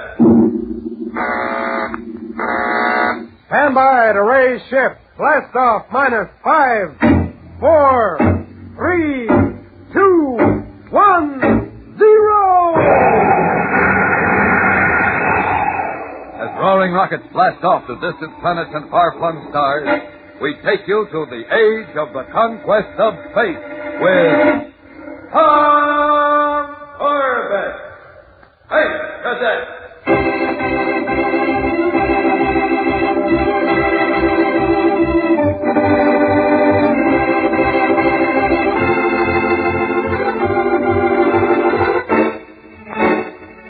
When a group of interplanetary government scientists working a secret project on the planet Mercury were reported suffering from Zero A, a dread disease that attacks men confined to small areas, Tom Corbett and his Space Academy unit mates were dispatched to investigate. There on the airless, forbidding surface of Mercury, they discovered that the scientists had been massacred by savage killers who used monstrous metal radio-controlled robots to accomplish their bloody end. And only great courage and skill enabled Tom and his friends to defeat the metal giants. As we join them now in the Polaris, Tom watches as Roger Manning straps on a body jet, preparing to join Astro, who was left to guard the grounded robots some distance away. Hey, Roger, just what are you and Astro planning to do with that kit of tools and equipment? Look, Tom, I've told you 8 million times. We're just going to examine the robots. Examine them or tinker with them? Remember, those things are dangerous. Correction, Junior. They were dangerous. Okay, go ahead. But watch out for trouble. Remember that the killers who sent the robots after us may try to get them back. Space dust. You know what's wrong with you, Junior? This gloomy twilight zone is giving you the jitters. Think so? All right, little boy. Run and play if you like, but remember, although you think of Mercury as just a big playground, it may still turn out to be a battleground.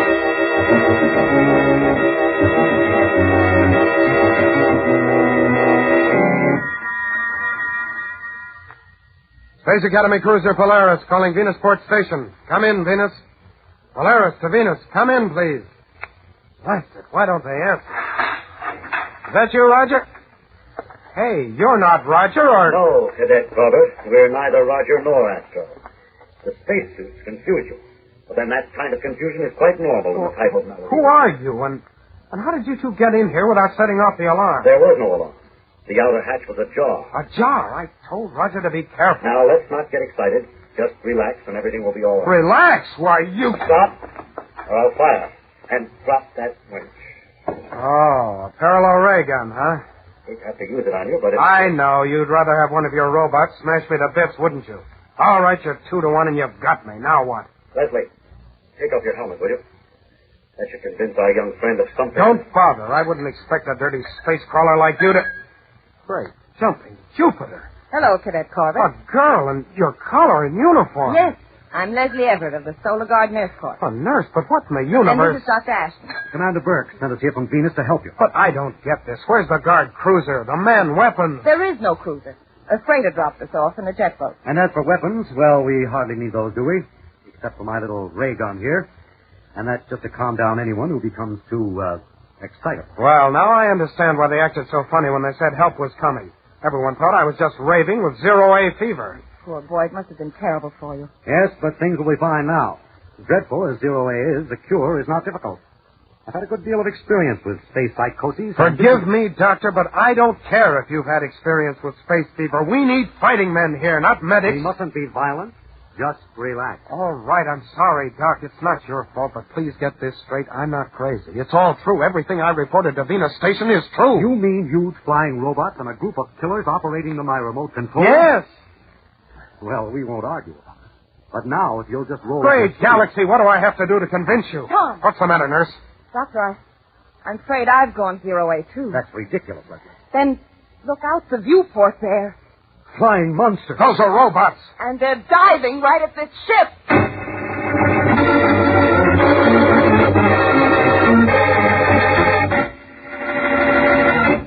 return to the exciting adventures of Tom Corbett, Space Cadet, in just a moment, so stand by.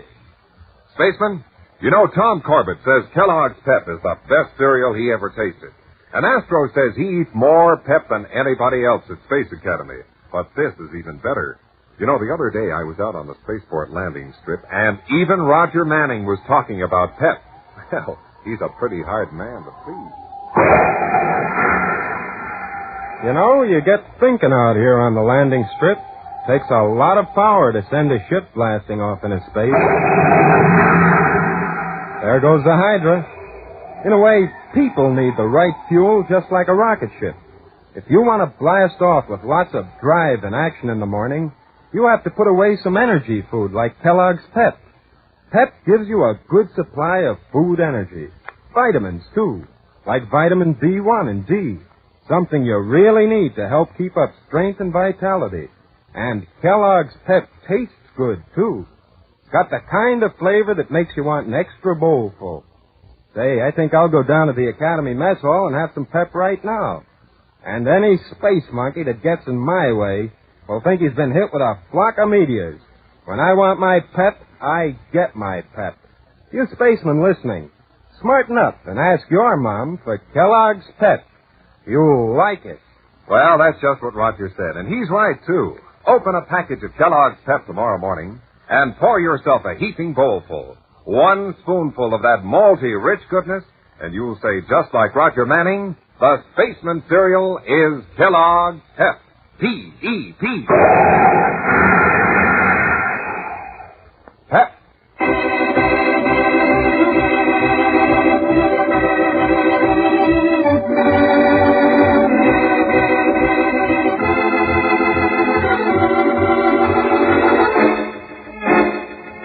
After waiting impatiently for the help promised by the Solar Guard station on Venus, Tom Corbett has found they meant medical help, a doctor and nurse, instead of the men and weapons needed to safeguard the captured robots. As Tom tries to convince Dr. Ashton and Nurse Everett that he is sane and the robots really exist, they suddenly receive dramatic proof when 2 of the monsters appear and dive straight for the Polaris. Those monsters, they're going to crash into the ship. Great galaxy, Corbett. What can we do? Nothing, but the Polaris should be tough enough to take it. Suppose they hit up near the nose. They could topple us over. Well, they might, so hang on. Wait. They're not going to ram us. They're landing near the tail. Can they break into the ship? Well, not for a while at least, but... What's that? What are they doing, Corbett? What I was afraid of, attacking the vanes and rocket tubes. Hey, Junior, how's everything in the ship? Who's that on your radio? It's Roger. Maybe he and Astro can help. Roger, listen. 2 new robots are attacking the ship. Yeah, no fool. Look, this is no joke. They're right here, and Are you sure it's 2 new robots, Tom? Well, of course I'm... Wait a minute. Where are you? Oh, we're around. Cut it out, Roger. Tom, this is Astro. We're behind the rocks just east of the ship, and the robots... Oh, I get it. They're the ones we captured. You found a way to work them. That's right. Oh, thank goodness. And I thought we'd fly him to the ship without tipping you off first. Some joke, huh, Junior? Yeah, some joke. Hey, who was that? That's Dr. Ashton, Roger. He and a nurse were sent here from Venus. A nurse, huh? Well... They came because Venus thought we'd gone zero-A, and I guess maybe you have. What's the idea of pulling a crazy stunt like this? I was just giving you a little scare. I didn't know there was a girl aboard. Besides, there's no need to worry anymore. The killers are gone. They left long ago. We're the robot masters now. So get your spacesuits on. We'll give you all an exhibition of how we can control them. Oh, bring the doctor, too.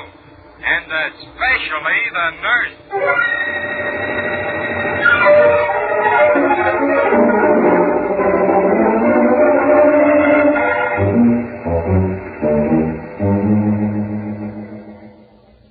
Goodness, aren't they the big, horrible-looking things? You don't have to be afraid of the robots while I'm around, nurse.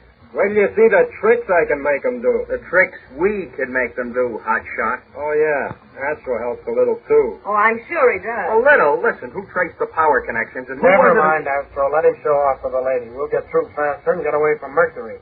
We don't have to stay now that we can get the robots aboard. Oh, right, Junior. Come on, Astro. We'll get set up. Okay. I'll be right back, nurse. Don't go away. I won't. You know, Corbett, thinking of the robots as machines, not as grotesque humans, they don't seem so ugly. Well, I don't know. Oh, Doctor, with 6 arms and those short, thick legs like Like a huge hippopotamus? Well, they're functional. Legs like that can support tremendous weight. And they keep the center of gravity low. And that's right. And the arms are fitted with heavy claws, Durasteel fingers, a drill, and look here, a sort of shovel. Yes, I see, but you think all those things make them handsome? Well, no, but they must have been wonderful miners. Miners? You mean to dig? Oh, yes, of course. You see, the men who operated them could stay at their base on the twilight zone here on Mercury and send these things out to the hot side. Right, instead of going out themselves in diggers the way the Solar Alliance men had to do. What's more, I'm afraid they've already found what our men were looking for. What was that, Cadet Corbett? I don't know, Nurse. You see, the project was top secret. Hey, everybody, we're ready. Watch this now. Presenting the newest ballroom team, Robert and Roberta Robot. What in the world? Oh, why, those hideous monsters are dancing. Perfectly ridiculous. Careful now. Keep them away. That's right. Watch it. If they fall on us... Oh, don't worry. They won't. We've got this down to a science. Well, maybe to have it that. The controls aren't too complicated. True genius, my boy, is often simple. Get him. Isn't it wonderful? I am. Aren't I? Surely those tiny hands transmitters of yours can't furnish power for such huge machines. Oh, they have their own power supply, Doctor. The radio signal just activates it. Right. Now watch this. Ready, Astro? Ready. Up they go! They're climbing into the sky. Roger, what's happening? They're not responding to the controls. Uh-oh. Look, they're coming down again. Toward us. Stop them. Stop them. Good heavens, do something. We can't. Someone must have taken over with stronger transmitters. The killers. They're still on Mercury. Look, the robots are diving at us. Get her. Make for the Polaris. Run!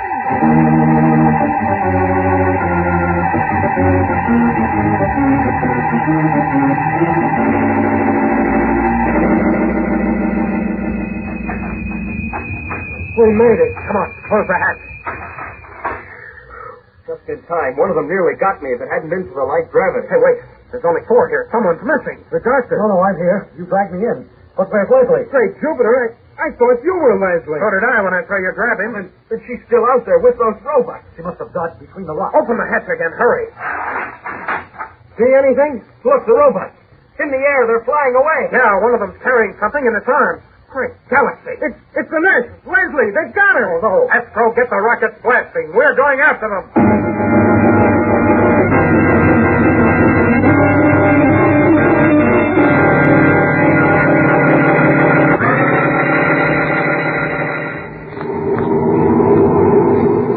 Control deck to power deck. Morning, guy. Reduce speed, 1/4 Astro. Reduce speed. Right, hurry. Okay, reducing speed. Corbett, what's the matter with you? Don't you want to catch them? Not yet. Look, Junior, have you gone space happy? No, we'll have to wait till they land. But why? Why? Go after them now, man. Then what? How do we knock off the robots in flight without killing the nurse? He's right, Doc. Good heavens, I hadn't thought. Can't you force them down somehow? Impossible. Can you think of anything, Roger? No, unless maybe... Calling the Polaris. Calling the Polaris. Come in, Polaris. Who's that? This is the Polaris. Who are you? Never mind, sir. It's enough for you to know we've regained control of our robots. Your nurse's life is now in your hands. Give up. Surrender now, or you die before your eyes. Great galaxy. Rummy space rats. Tell them we'll surrender, Corbett. We have no choice. We can't let Leslie be killed. Of course not, but... Well, this maybe is a bluff. No, Tom, he's not bluffing about Leslie. They'll kill her. Yes, they'll kill her. Look at her held in the steel claws. We've got to do something, Tom, and fast. Wait, I've got a brainstorm that might work. What is it, Tom? Well, Polaris, you've taken long enough. What's your answer? Here, Roger, talk to them, but stall as long as you can. How can we be sure you only want to capture us, that you're telling the truth? You're trying to waste time. There'll be no more of that. Look at the robot. Unless you surrender now, watch how it drops the girl. Well, wait, just a minute. Stalling. Okay, Vincent, let her fall. No, wait. It's all right, Roger. Astro and I fixed it. Look, she's still safe. What's the matter? Why doesn't the robot... Why, those blasted cadets... Tom, what did you do? We took control of the robot with our main transmitter at full power. They can't drop her now. Thank heaven. Pretty smart thinking, Tom. Look, I'm going to land the robot. Follow it down. Right. Stand by, Astro. Standing by. If you think your little trick is going to save the girl, you're wrong, my friend. You can't steal control of the other robot. We'll do the job with that. Oh, no. Is he telling the truth? I'm afraid he is. Yes, we only have one transmitter set up. And the second robot's going down, too. Roger. Get the one with Leslie off the ground again, fast. I am, but the other one has the edge and speed now. You've got to do something. Can't you clip the antenna off the way you did with the jet boat? No, Astro. The Polaris is too big and fast, and if we missed one try, we wouldn't have time for another. Just plow into it then. Knock it down. We can't do that, Doctor. It's too near the ground. We'd crash, too. But, Tom, the way you're diving at it now, we're sure to crash anyhow. No, I'm going to pull up hard at the last minute. Roger, stand by to send Leslie's robot off at an angle. Okay, now. Here goes. Good. Now I'm going to pull out of the dive. Brace yourselves.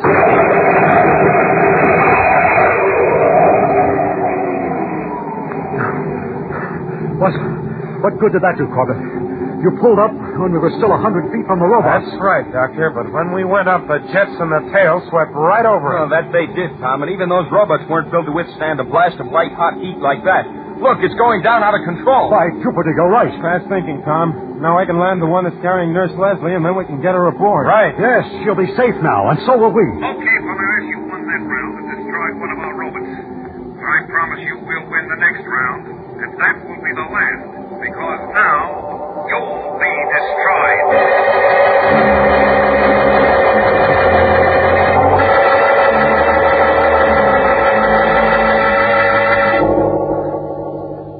Leslie, are you sure you're all right? Well, I think I will be, Doctor, as soon as I can realize I'm really safe again. It's still a little hard to believe, you know. I should think so, Nurse, after what you went through. We should be shot for letting them catch you in the first place. Oh, no. It wasn't your fault. You were all wonderful. Well, yeah, the others were pretty helpful. I would have had much more trouble saving you alone. Why, you bubblehead. Easy, Astro. Is there anything we can do to make her more comfortable, Doctor? No, I'll take care of her, Corbett. You boys had better get that robot aboard, since you feel you can't leave it behind. Oh, why can't we? I want the Solar Alliance to have it, not the killers. Astro, get down to the power deck, will you? Stand by to blast off. Okay, Tom. I'll be ready when you are.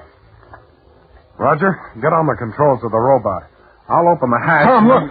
There's a ship almost over us. Great galaxy, they found us already. Who is that? The same men who tried to kill me? Yes, they said they'd destroy us all. Glad you waited, Cadet, because we have a little present for you. And here it is. They're firing an atomic warhead. Hold everybody down!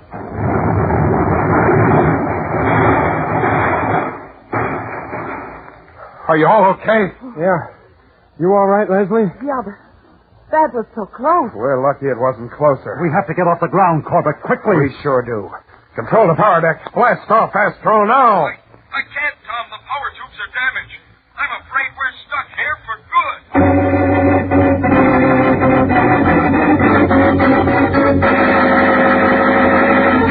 We'll return to the exciting adventures of Tom Corbett, Space Cadet, in just a moment.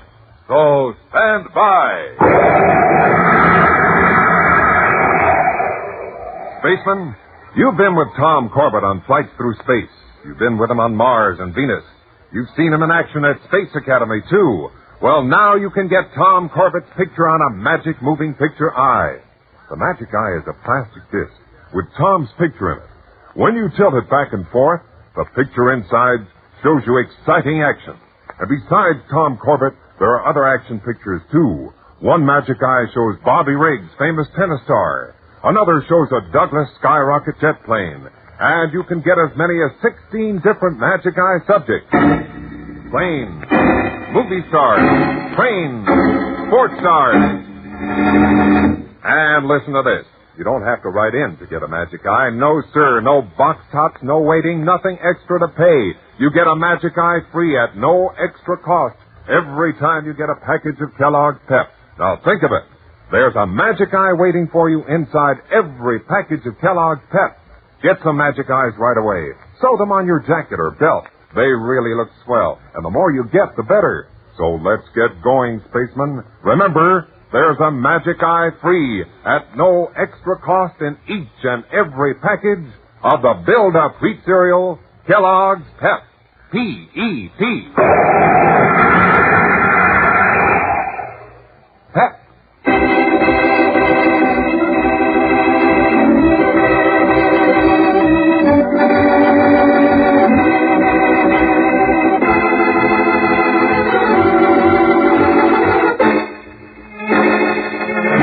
After rescuing Nurse Leslie, Tom, Roger, and Astro moved swiftly to get the captured robot aboard. and blast off from Mercury before the enraged killers could find them. But suddenly a ship appeared overhead and fired an atomic warhead which crippled the Polaris, making escape impossible. Now, as the killer ship turns to make another bomb run, there appears to be no way to stop the attack which their enemy has promised will blow them to space dust. Isn't there anything we can do to avoid being hit again? We must do something. I don't see what... Yes, there's something. We can try it at least. The robot. Send it up, Roger. Oh, what good will a robot do? It isn't fast enough to catch a ship. It doesn't have to. The ship is coming to us. The robot only has to intercept. Now, if it's still working... It is working, Tom. There it goes. Look, Junior, what do you expect? No time to explain now, Roger. Just watch. Look! Look, they're going to crash. Tom's done it. No, they're not. They're clear. They're passing above it. That's just what I wanted. Now their firing rocket tube is exposed. What? Oh, great Jupiter, if only you can do it. Do what, for heaven's sake? Steady, Tom. Steady. There, you've done it. Look, Doctor. Their ship, it blew up. But how could it? What happened? You tell them, Roger. Well, Tom sent the robot smack into their firing tube. Their own warhead blasted them. A brilliant maneuver. Brilliant. And now, Leslie, this time we're really safe. Thanks to the quick thinking and steady hand of Cadet Corbett.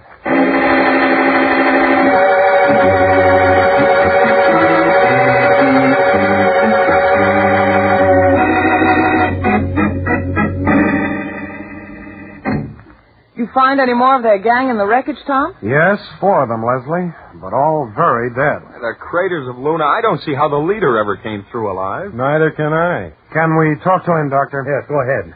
Aside from a few bruises, he's perfectly all right. Amazing luck. I don't know, Doc. You live to stand trial. That's not so lucky. Don't worry, you good citizens of the Solar Alliance. You'll never put me on trial. Get him. Sounds as if he thinks he can escape. Look here. Just what were you doing on Mercury? What were you using the robots for? Mining what your stupid scientists were looking for on their top-secret project. Natural plutonium. Natural plutonium? But that's very rare. Most of it is made artificially. On Earth, yes, but we found it here. It meant cheap atomic power, wealth. Good thing we stopped you. Guys like you don't deserve wealth. You don't know how to use power. You can stow the speeches, Cadet. I'm not interested. Hey, I wonder if this gang wasn't just part of a larger outfit. If so, the Solar Guard will find it and take care of it. Well, we've nothing to do now until the release ship comes. So, let's relax.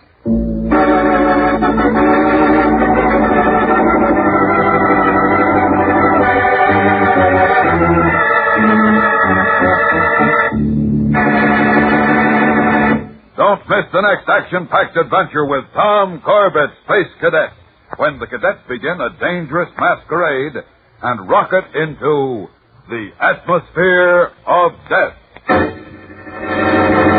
Tune in, same time, same station on Tuesday for the next thrilling interplanetary adventure with Tom Corbett, Space Cadet.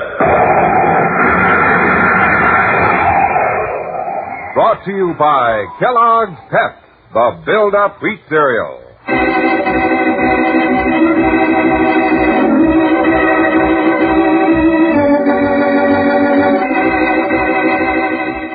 Tom Corbett, Space Cadet, starring Frankie Thomas, can also be seen on television and appears in the comic sections of many of America's leading newspapers.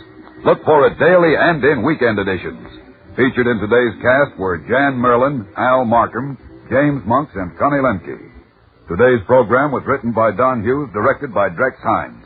Jackson Beck speaking.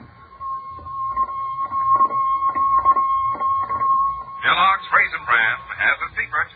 Kellogg's Raisin Bran has a secret. And what a secret! In Kellogg's Raisin Bran, the tasty raisins are dipped in honeycomb. That means plumper, more tender raisins, along with delicious golden crisp bran flakes. Both fruit and cereal, all in one box. And no other raisin bran but Kellogg's gives you the tender goodness of raisins dipped in honeycomb. That's Kellogg's secret. So for your breakfast, make sure you get Kellogg's, because Kellogg's Raisin Bran has a secret. By the way, boys and girls, there's a swell story about Tom Corbett, the cadets, Captain Strong, Dr. Joan Dale, and Commander Arkwright in the new April issue of Radio Television Mirror magazine that just went on sale at your newsstand. You'll enjoy seeing pictures of all the cast at home in the Radio TV Mirror story. This program has come to you from New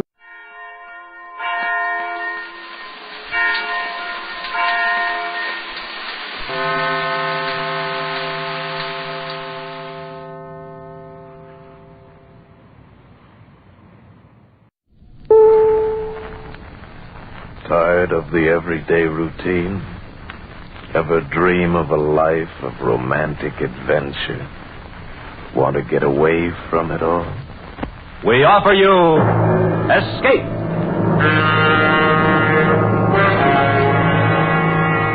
Escape, designed to free you from the four walls of today for a half hour of high adventure. Tonight we escape to a lonely lighthouse off the steaming jungle coast of French Guiana and a nightmare world of terror and violence, as George Toulouse describes it in his hair-raising tale, Skelton Key.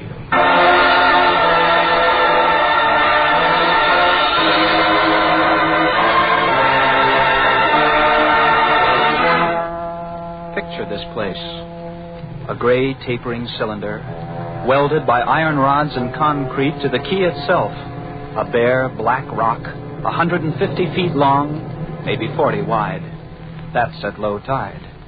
At high tide, just the light, rising 110 feet straight up out of the ocean. And all about it, the churning water.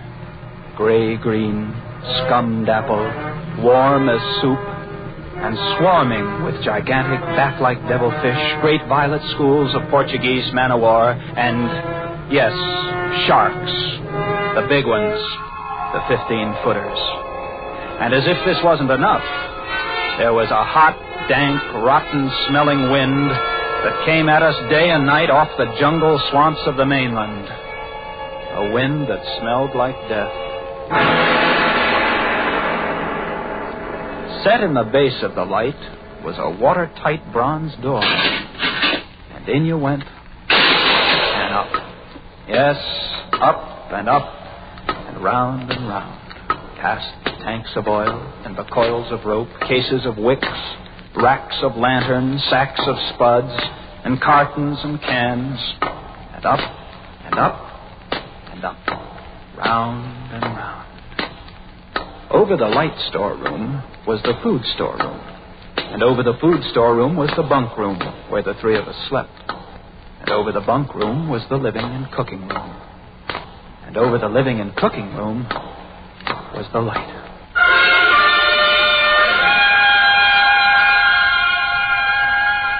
She was a beauty, balanced like a ballerina on the glistening steel axle of her rotary mechanism. At night, you'd lie there on the stone deck of the gallery with the light revolving smoothly and quietly over your head, easing her bright white eye 360 degrees around the horizon. You'd lie there watching to see that the feeders kept working, that everything ran right. It wouldn't be bad. The other two fellows snoring in their sacks 2 levels down. You'd smoke your pipe to kill the stink of the wind, and it wouldn't be bad.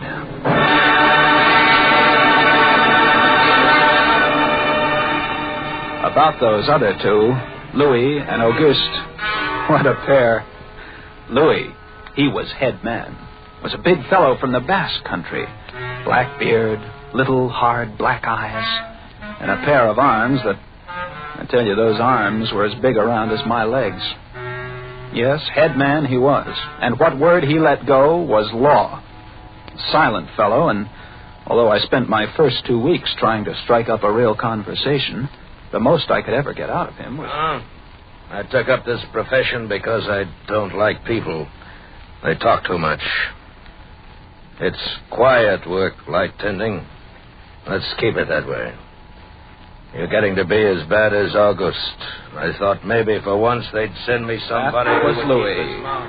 And when he accused me of becoming like Auguste, I quieted down. because Auguste was the talkingest man I've ever met. The talkingest and the ugliest. He was hunchbacked, stood 4 feet high, had red hair and big blue eyes. It seems he'd been an actor in Paris. Over 200 different productions, dear boy, at the Grand Guignol. Oh, but it was monstrous, horrible. The way we used to scare the audience, I was hated. Yes, they used to throw things and hiss and bare their teeth at me. Finally, it got too bad. I couldn't stand it any longer.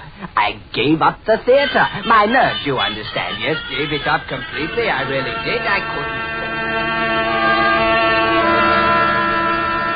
It all started one morning at 2:30. I was on watch, lying on the cool stone deck, pulling on my pipe, staring out at the blackness, the phosphorescent combers and the big yellow stars, when, out of the corner of my eye, I noticed something show up for a second, something the light had touched, far off. I waited for her to come around again, and when she did, there it was. A 3-master, a big one, about a half-mile off, and coming down out of the north-northwest, coming straight for us. You must understand, our light was where it was for a very good reason. Dangerous submerged reefs surrounded us, and ships kept clear. But this one, this sailing vessel, was coming straight on. I went over to the gallery door and yelled down. Louis! Louis! What is it? Ship! Headed for the reefs! I had the glasses out now. I couldn't read her name, but I could see her quite plainly. All sails set, the foam creaming away under her bow, her beautiful lines. A Dutch ship, I guessed her. Why didn't she turn? Every time it passed, our light hit her with the glare of day. Ship? Where? North-northwest. The light will touch her in a moment. Oh, can't she see us? Look at her. She just keeps coming on. The square heads. What is it? What is it? Watch. North-northwest. I know what it is. What? The Dutchman, the Flying Dutchman. We did a play about her. What a performance. You ghastly galleon, hag-ridden, curse-driven, must-on... shut up, will you? Yeah, she's luffing. Yes. It's a sloppy way to come about. She's derelict, that's it. Derelict? Abandoned. Crew left her for some reason or another. But instead of sinking, she's gone on, running before every wind. She'll not run long. Not with these reefs to break her up. A beautiful ship.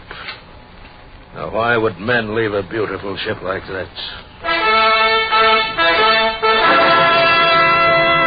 She didn't ram us, although we all expected it. But as we waited for the crash, she luffed again, caught some odd gust, and went about. We watched her the rest of those black hours, heeling and rocking, pushed and pulled by every stray wind, every freak current.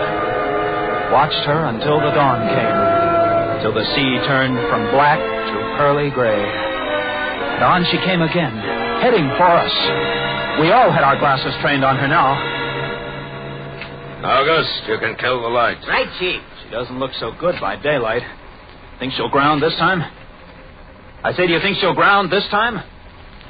This is impossible. Absolutely impossible. What? Here, take my glasses. They're better than yours. All right. What is it, you're... I had to focus. And then my breath froze in my throat. The decks were swarming with a dark brown carpet that looked like a gigantic fungus, but undulating. And on the masts and yards, the guys and all, were hundreds, no thousands, no millions. I don't know. An inestimable number of tremendous rats.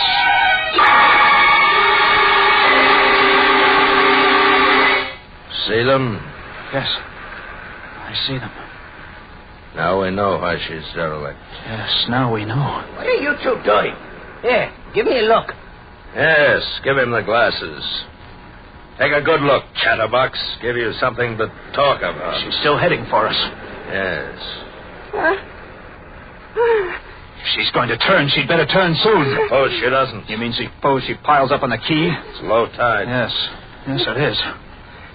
Well, where's all the conversation, August? Huh? Here, you want the glasses again? You want another look? No. She's still coming on. Go away!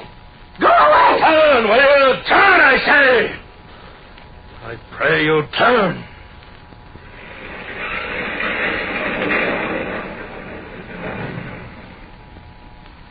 Cracked up.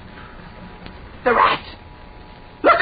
On the water! Like a carpet! They're swimming. Sure, they're swimming. Those are ship's rats. But they're swimming for the rocks. The door below! It's open! Well, come on! And down we went, racing down the stone stairs, taking them 3 and 4 at a time. Scared? You bet we were scared. August, you get the windows. Maybe they can climb. We don't know. Right, Chief. But hurry! Hurry! Look. You see them? No. Oh, yes, I do. Up at the other end of the rock. Look at them. Millions. Yeah, they smell us. Here they come. Well, close the door. I can't. Stop. Here, let me. Oh, you. Yeah. Made it. Hold it. That was close. One got in. Look, there. Well, get him. Watch it. Catch him. What a brute. He was as big as a tomcat, bigger, and his eyes were wild and red, his teeth long and sharp and yellow. He went for us, starving, ravenous, and we fought him, fought that one rat all over the room. It was, oh, believe me, I don't exaggerate. It was like fighting a panther. I got it. We'd better get aloft. As we ran up the winding staircase, we passed the tiny windows of the various levels, and at every one was a thick, wriggling, screaming curtain of brown fur. I was ahead of Louis, and I dreaded each successive level. Suppose they had found a way in. Look at them! Oh, will you look at them? It's a nightmare. Will you look at them? The air of the gallery was thick and fetid with the stink of them. The light was dim, brown, filtered through the crawling mass that swarmed over the glass, all about us. We couldn't see the sky. Nothing. Nothing but them. Their red eyes, their claws, their wriggling, hairy snouts, and their teeth. The rats. They screamed and howled and threw themselves against the glass. They were starving. And we 3, we stood very quietly. Oh, very, very quietly. In the center of the glass room, under our beautiful light. And we waited. What can we do? What can we do, Chief? Take it easy. Take it easy. I can't. Just can't. It won't do any good. It won't do any good to stand here and shake. That's right. Go away. Go away, do you hear me? Go away this instant. They won't go away. Not until... Finish it, Chief. Not until... What? Not until they've been fed.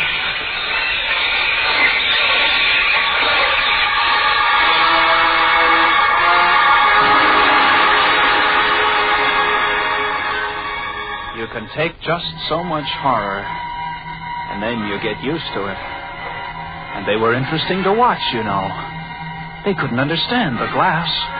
They could see us, and they could rush at us. But that thin, invisible barrier held them off, stopped them. From time to time, we caught a glimpse of the rocks below. More rats down there, swarming brown velvet in the bright tropical sunlight. And then the tide began to rise.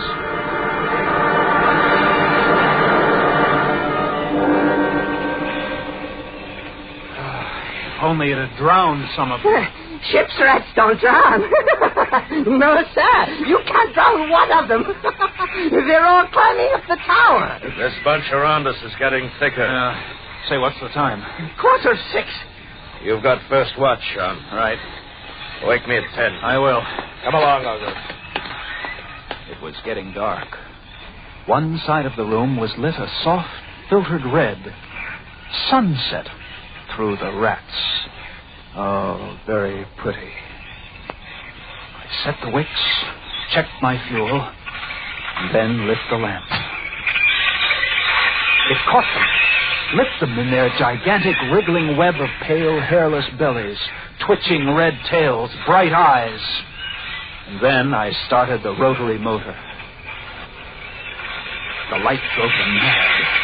As she swung slowly and smoothly about, she blinded them in the fierce stabbing bar of light, moving continually about, ever turning, ever touching, ever moving around and around. And they, twitching and shuddering, eyes flaming when they were struck by the light, the bright light moving. And behind, on the dark side of the room, so close, I dared not turn my back. But you can't help turning your back when you're in a room made of glass. On the dark side of the room, you couldn't see them, but only their eyes. Thousands of points of blank red light, blinking and twinkling like the stars of hell. And when I came up into the gallery early the next morning, there stood Auguste, his back to me. He was bowing to the rats, waving his arms and making a speech. Dear audience, I am going to play once again that magnificent role which made me the toast of the Paris theater. Play Lottie, the evil genius of the medieval underworld. I am he who did guide the dark soul of Marechal into the nether. I stood staring at him, horror-struck, but he didn't notice me. The man had gone mad. He kept turning, telling his stories to all the rats, leaving no one out. Auguste! Auguste! Another one, a late comer. Take a seat on the iron, dear patron.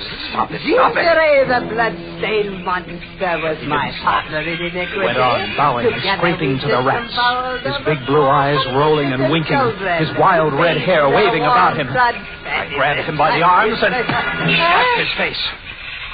He looked at me like a child, and then his face screwed up. He looked as though he were about to cry. Go below. Go on.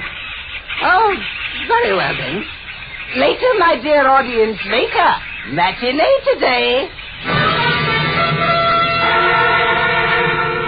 Sure, he was crazy, but I guess we all were. A few hours later, he came back up and caught Louis and me teasing the rats. Yes, sounds horrible. It was fun. We would get right up against the glass and make faces at them. It drove them crazy. They would scratch away, trying to get at our eyes. Louis was even cuter about it. He'd pull a piece of bread out of his pocket and press it against the glass. The rats would scramble into a solid ball, biting each other, clustering like grapes. From time to time, a whole knot of them would slip and fall the 110 feet to the surf below. Look at the sharks. They're eating them. Those sharks are our friends. Here, I'll get another bunch together. Here, my beauties. That's it. Pile up. Kill each other, huh? There they go. Auguste joined in, too. Very ingenious, Auguste. He learned that if he spread-eagled himself against the glass, they'd bunch and bundle against his figure. Then he'd leap back. Look! My portrait in rats!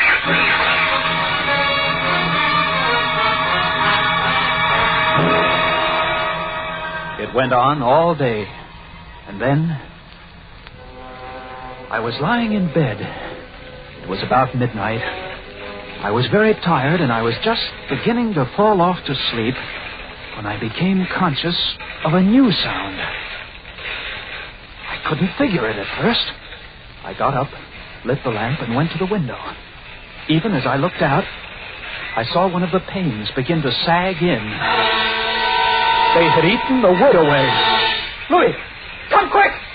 What is it? They found a way in! I held the glass with my hand. Now they were all going crazy, and assured of the success of this maneuver, were all nibbling away at the wood. Louis ran below and then returned with a large sheet of tin. We spread it against the window and hammered it into place. Even as we did so, we felt the heavy bodies thudding against the other side as the window gave way. There! That ought to hold. If it doesn't, we're done for. Rats can't eat tin. No, they can't. But what is that? I don't know. Came from below. The storeroom window.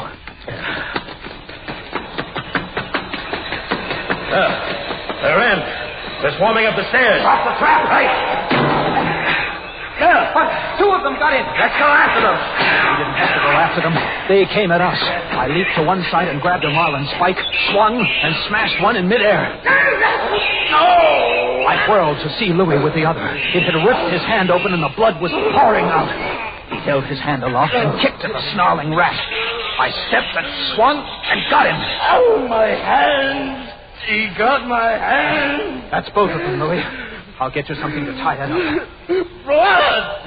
Look at it, my blood, I'm bleeding. Don't worry about it, Louis. Here. I'll wind this kerchief around it. It'll be okay. There. That's not bad. Just the flesh. And then I became conscious of a new sound. They were gnawing their way through the wooden trapdoor. I watched the wood, fascinated. And even as I did, it began to give way. And a bristling, whiskery nose showed through. Louis! You've got to go up!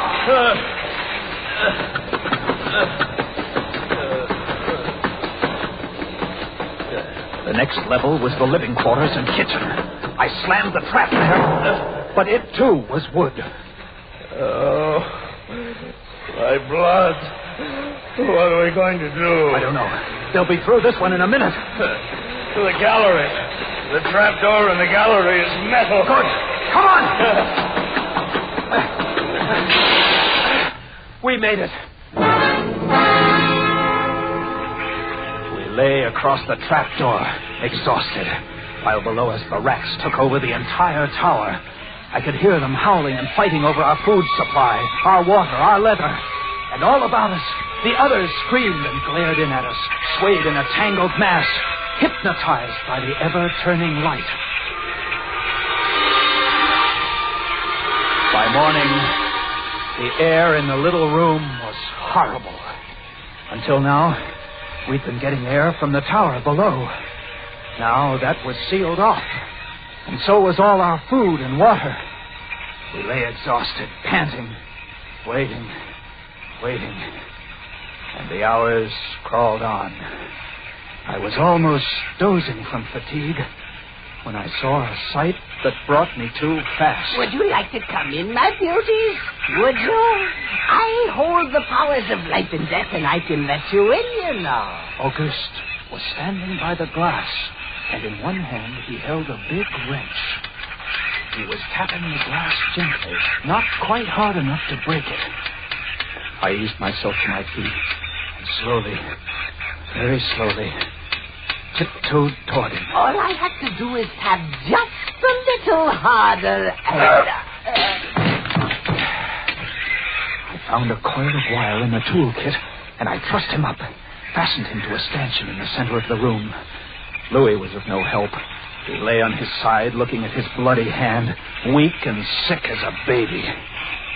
So there I was, a lunatic and a coward for company. And all about, watching our little drama, the rats.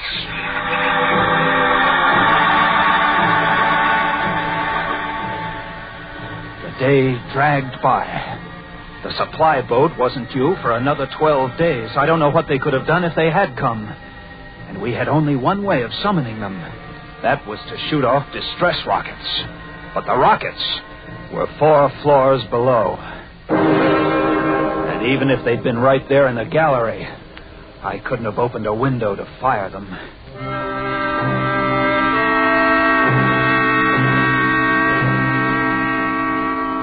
That night, I tended the light, but its flame was devouring our oxygen. The following day, we lay thirst-tormented, starving, waiting. And the following night, I again tended the light. But the small supply of spare wicking we kept in the gallery had become exhausted. And quite suddenly, at about midnight, the light went out. There was nothing I could do. Wicks were stored 3 levels below. Nothing I could do. Nothing. From time to time, I'd strike a match to see the clock. And when I did, it lit up the million red eyes about us. All about. Watching. Waiting. Below, it had grown quiet. They'd cleaned us out, and now they, too, were waiting. All waiting. Then, the rats, quite suddenly, were silent. And then I heard it.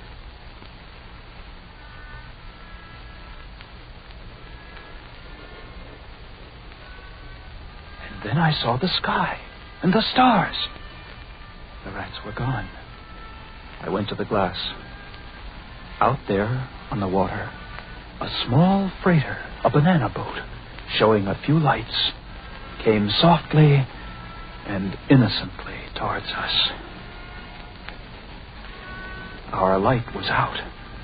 They didn't know. I wanted to open the windows, to call out to them, to warn them somehow.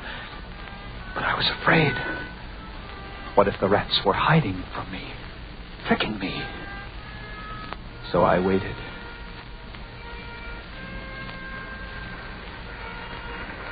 She grounded very softly on a reef not 200 yards from the quay. Grounded so gently that the man playing the cornet, was he a passenger, crewman, off watch, didn't even stop playing.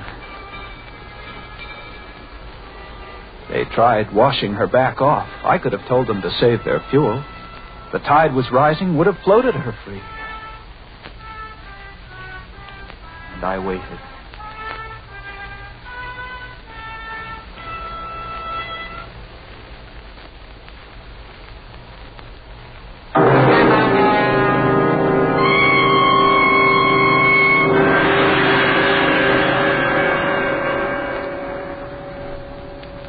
That's all. That's the story. The sun came up, and there wasn't a rat on the whole quay. Every last one of that terrible army had left us, gone back to sea on their new ship. August, insane asylum. He never recovered. And Louis, they took him into Cayenne, where he died of blood poisoning from his bite. Yes, that's the whole of it. And if you'll excuse me now, I must go set my traps. No, mouse traps. No rats in this lighthouse. I should say not. Life in the lights isn't bad. But sometimes, when I see a strange vessel approaching, I get a little nervous. Sure. Somewhere on the seas, there's a little banana boat without a crew. That is, without a human crew.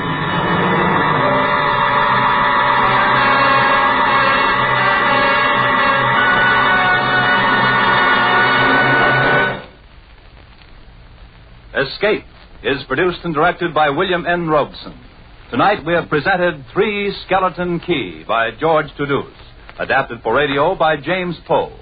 Featured in the cast were Elliot Reed as Jean, Bill Conrad as Louis, and Harry Bartell as Auguste. Special music was arranged and conducted by Del Castillo. Next week. You are standing on the deck of a ship headed on an illegal mission to Central America. Before you, holding a gun in your stomach, is a desperate man who has just given you the choice between being killed or becoming a murderer yourself.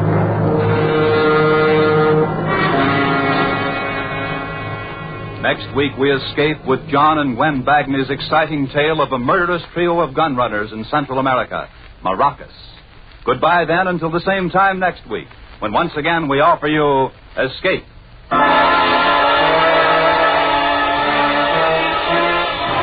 Stay tuned now for Life with Luigi, which follows over most of these CBS stations. This is CBS, the Columbia Broadcasting System.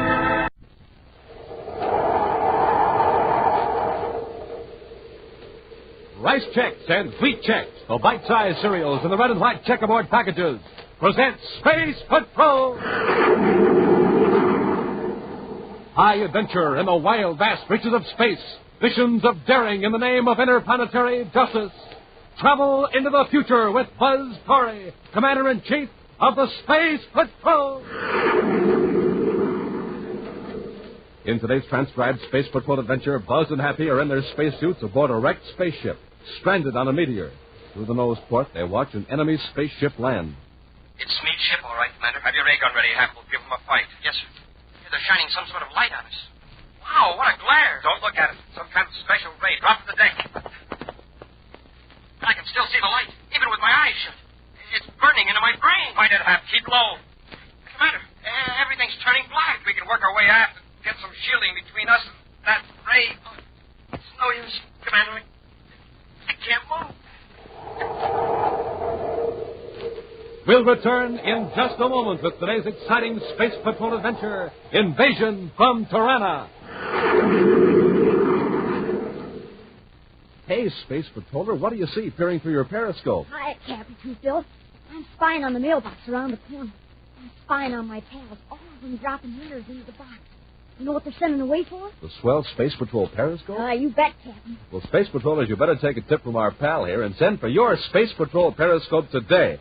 And I don't want any of you to miss out on the neat fun you can have spying through the eye of your own periscope.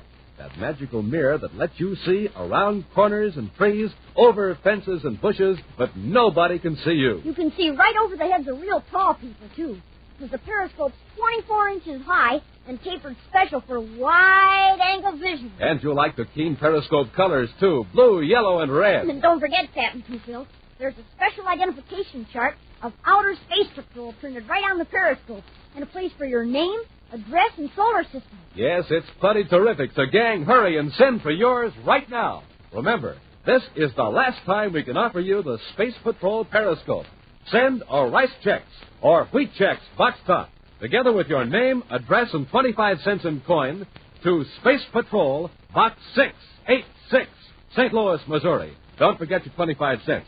That's Space Patrol, Box 686, St. Louis, Missouri. And now, back to our Space Patrol adventure, Invasion from Tiranna. Commander Corey and Cadet Happy are in their Star Drive spaceship, cruising far beyond the orbit of Tiranna 15, outermost planet of a remote solar system in the constellation Pegasus. With their Space Patrol periscope, they're observing Tiranna's preparations for the coming attack upon the United Planets. Right now, the instrument is focused on a vast spaceport near the capital city of Tiranna. Wow.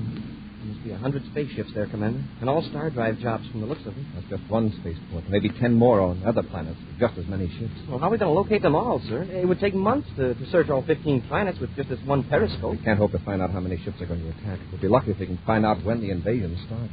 And the only warning we'll get is when we see some of those ships blast off. Then we'll go into Star Drive and return to the United Planets. That means the Space Patrol will get only a few minutes warning. I sure wish our spaceophone would work through hyperspace. Well, that wouldn't help much, Hank. If those ships went to Star Drive, they'd reach our solar system right behind our warning. Now, let me see if I can locate General Mogner's headquarters with the periscope. It's a building east of the spaceport, according to what we picked up from that spy of his while we were captured.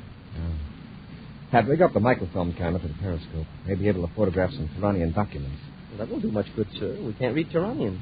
No, but back on Terra, there are a couple of captured Tirannian spies that can translate for us. Yeah, that's right. And the brain graph can tell us whether they're telling the truth or not.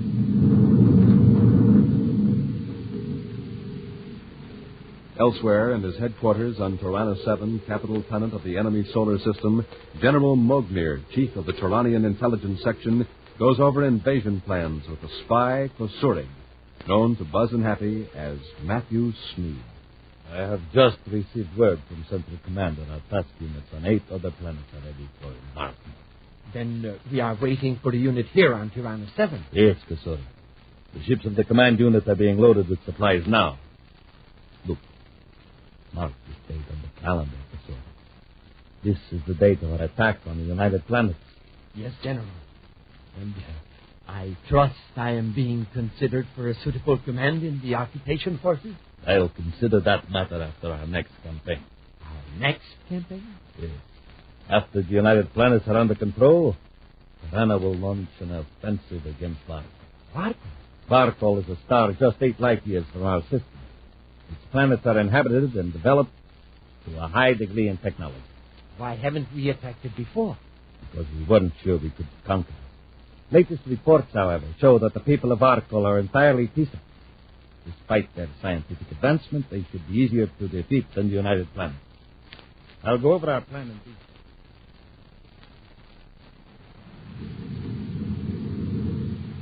Well, Commander, it's all on microfilm. I don't see that it'll do us much good.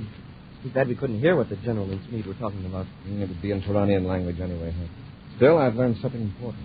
You have, sir? What? In the periscope, we could see a chart of our solar system and the Tirannian calendar. General Mognir pointed to a date 2 days off. Very likely that's the date of the invasion. 2 days? Well, that's more time than we expected. Wait a minute. How do you know that was a calendar? I picked up a little Tirannian during the past few weeks from the spies we captured.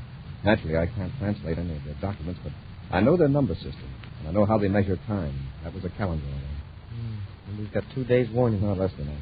1 day on Tiranna 7 is much shorter than a 24-hour period in our solar system time. In fact, it's just a little more than 6 hours. Wow. Then 2 days Tiranna time is about 12 hours in our solar system. Right. But from watching General Mognir at that star chart, we've got a pretty good idea where the attack will originate. Yeah, but he was pointing to some other part of space, a lot nearer to Tiranna than our solar system. I noticed that, Matthew. There's a star about 8 light years from Tiranna. If Mognir was talking about it at this time, I'd say it was either an ally of Tiranna or their next victim. Commander, look. Isn't that a spaceship in the viewscope? Yes. Probably a Tirannian patrol ship. It's a long ways off. Not a cross vector. I don't think they've seen us yet. We'll increase velocity and go into star drive now. Hey, what's that? Get a directional fix in that signal. Yes, sir. Sounds like some sort of automatic code. Yes. Too simple for a message. Could be a warning or a sign that we've been picked up by a Tirannian patrol. I don't think it's coming from that other ship, Commander. It seems to be coming from about 15 degrees off our starboard. Yeah, I think I've got it fixed, sir. That distress signal is originating at 16.5 degrees off our present heading. I'll adjust the viewscope, Pat. Why do you call it a distress signal? Gee, sir, I don't know. It just popped into my head, that's all. You may be right. Look at the starboard viewscope. It's a meteor. Yes, look what's on it. Spaceship. A Tirannian ship must have cracked up, and their spacephone is sending out an automatic signal. Could be. Take a look at that ship. Doesn't look like any Tirannian spacecraft I've seen. It sure doesn't. And there are probably a lot of planetary-type ships in the Tirannian system. Yeah. And that ship way back there at our rear. It's probably coming to rescue him. Maybe. That ship is on our vector, not the meteor's. Well, anyway, it's no problem of ours, is it, sir? I mean, even if we were perfectly safe, this isn't our solar system. No, it isn't. That ship on the meteor, I don't know why, but I'd swear it isn't a Tirannian ship. Well, after all, if we tried to help, we'd probably be captured. And our first duty is to alert the United Planets about the attack. Isn't that right, sir? Sure, Hap, that's fine. Well, even if it only took a few minutes, it's still too big a risk. Poor fellow. All alone on a meteor and in a strange solar system. You know he's all alone. In fact, how do you know anyone's alive after that crash? Obviously, it's an automatic signal. Yeah, that's right. But somehow I get the impression that... Well, we're pretty near up to star drive velocity, aren't we, Commander? Get 2 spacesuits out of the locker, Happy. 2 spacesuits? We'll need them when we land on that meteor on the double hat. Yes, sir, Commander. After rapidly decelerating, Buzz changes vector and heads for the meteor. A few moments later, the star-drive ship lands on a barren lump of rock near a damaged spaceship of strange design. In their spacesuits, Buzz and Happy are approaching the wreck. There's no sign of life, sir. No. It's funny about that signal. Cut out just as we changed vector and headed for the meteor. The ship's pretty badly damaged, Commander. There's a big hole in the hull. If anyone's in there, they'd better be wearing a spacesuit. Yeah. I don't see that other ship. Say, maybe they lost us when we changed vector. I hope so. All right, Hap, let's see if we can get the hatch open. Yes, sir. I hope it isn't locked from inside. There.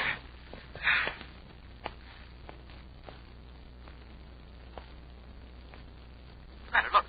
Lying there on the deck. Man, the spacesuit. Maybe we're too late. He looks awfully pale. No, we can't do anything for him here. We'll carry him to our ship. Gently, Buzz and Happy lift the limp figure in the spacesuit and carry him to the control compartment of their own ship. Opening the face pieces of their own helmets, they examine the spacesuit of the stranger for a similar release catch. Hey, the spacesuit is certainly different from ours. How do we get his helmet open? I'll work on it, Hap. You check the viewscope. See if that other ship is in sight. Yes, sir. get a look at the controls of that other fellow's ship? He sure isn't from Tiranna. No, and he sure picked a bad part of the galaxy to get wrecked in. Yeah, I'm getting it, Hap.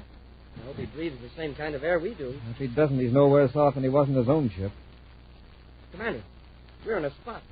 There's a ship heading straight for this meteor. Just a periscope, Hap. Focus it inside that ship. Hurry. Yes, sir. Yeah, I've got the helmet open. He's alive. His eyes are opening. Thank you. Smoking rockets. He speaks English. He's in pretty bad shape. I take care of him. You stand by to blast off. And to fire space torpedoes at that ship. Yes, sir. Please, listen to me. I'm hurt. There's a medicine kit in the ship.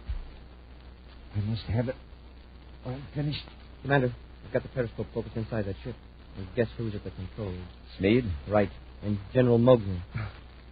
Medicine in my ship. Get it, please. Hey, Commander, Smead isn't close enough to use his null ray on us.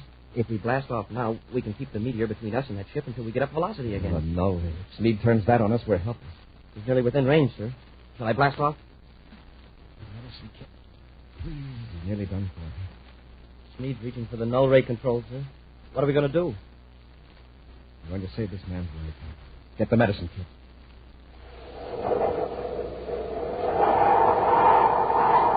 We'll return to Space Patrol in just a moment. It's 1st and 10 and goal to go. And man, oh man, you don't miss a play when you're peering through the secret eye of your swell Space Patrol periscope. Yes, sir, gang, a periscope comes in mighty handy when you watch a football game or parade. You can use it to see over the heads of the crowds, like I'm doing right now. It's a big 24 inches high, tapered special for wide-angle vision. A mirror on top, one on the bottom, too. Use it to spy on your Earth pals. The periscope has magic mirrors that let you see around corners and trees, over fences and bushes, but nobody can see you. And say, you and your gang will have a neat time putting your periscopes together. The Space Patrol periscope comes in an official Space Patrol envelope. Just follow directions. They're printed right on the envelope. And in minutes, you're set to start peering through your periscope. So, gang, send for yours today. This is the last time we can offer it. The terrific Space Patrol periscope. Just send a rice checks or wheat checks box top, together with your name and address and 25 cents in coin, to Space Patrol, Box 686, St. Louis, Missouri. That's Space Patrol, Box 686, St. Louis, Missouri. This offer good only in the USA and may be withdrawn at any time. Now, don't forget your 25 cents and your rice checks or wheat checks box top. And now, back to our Space Patrol adventure, Invasion from Tiranna. Although they knew a Tirannian patrol ship was after them, Buzz and Happy landed on a small meteor, answering a distress call from a strange spaceship that had crashed. They removed a man in the spacesuit from the wreck, bringing him to their own ship. To their surprise, the rescued man speaks English. Seriously injured, he begged them to bring a medicine kit from his ship. But unless Buzz and Happy blast off quickly, they'll soon be within range of the null ray of a Tirannian patrol ship now rushing toward the meteor. In the patrol ship, the spy Matthew Smead grins triumphantly as the meteor grows larger in the viewscope screen and the images of the two ships are outlined against the dark, jagged rock. We've got Corey this time, General Mogul. He's within a range of the null ray, and he's helpless. Why did he land on that meteor in the first place? He could have escaped into star drive in another few minutes. Obviously, he was investigating that other ship. But that other ship isn't one of United Planet's ships. And it isn't one of ours. If that isn't one of our ships on the meteor, where is that from? I was just examining it this morning, and I do believe we're doubly in luck. That wrecked ship is from Barco. Barco? Our next target for conquest. Are you sure? I'm not positive. I haven't briefed myself yet on the characteristics of Barco's ship, but it keeps the general description. But I thought the ships from Barco stayed close to their home planet. Perhaps it's a spy ship. If so, it has met with the fate it deserves. However, this will give us a chance to study Barco's equipment. Yes, Kasorik, we've netted a double prize this trip. Corey and the ship from Barco. As the Tirannian ship approaches closer to the meteor, Commander Corey does his best to make his injured guest comfortable, while waiting for Happy to return with the medicine kit from the wrecked ship. I got it, Commander. Open the kit, Hatton. Hold it so we can see the contents. Now, raise your head a bit. There, can you see the medicine? Yes. Yes, thank you. It's that blue container. He's sure weak. He can hardly lift his hand. The heavy spacer isn't helping much. Yeah. This container, you mean? Yes. Open it. Put one capsule between my lips. Hurry, please. But it's slipping fast. Here, my friend. You want some water with it? No, just the capsule. Thank you. I'll be all right in a moment. You just relax. We've got a little business to attend to. You're sure right, sir. The ship's getting closer every second. Come on, Hat. Let's fire a space torpedo. It's not too late. Line up the target. I'm on target, Commander. Okay, Hat. Fire one. Hey, we're too late. Smeed must have used the null ray on us. We tried blasting off. If only our rockets will fire. Dead. Completely dead. May I help you, my friends? Wow, that was a quick recovery. He's walking. Yes, I'm all right now, thanks to you. Perhaps I should introduce myself. My name is Omar. I'm glad to know you, Omar. I'm Buzz Corey, and this is Cadet Hackney. Right now, we're in a tight jam. Tight jam? Oh, you mean a dangerous situation? Yeah, that's it, Omar. There are 2 men in that ship who are either going to blast us or land and take us captive. But why? They're from Tiranna. They're planning to invade our planetary system, many light years from here. They're barbaric. You mean you don't know anything about the Tiranians? Where are you from? From Barkal, a system 8 light years from here. So how does it happen you know our language? My mind is sensitive to your minds. So how do you happen to be in the Tiranian system? It was an accident. And it was only by a superhuman effort that I averted a fatal crash on that meteor. And if you hadn't come to help me... Iranian agent Kasuri calling Commander Corey. Prepare to surrender, Corey. It's Smeed. Answer me, Corey. This is Agent Kasuri, your old friend Matthew Smeed. Acknowledge and I'll give you General Mognier's orders.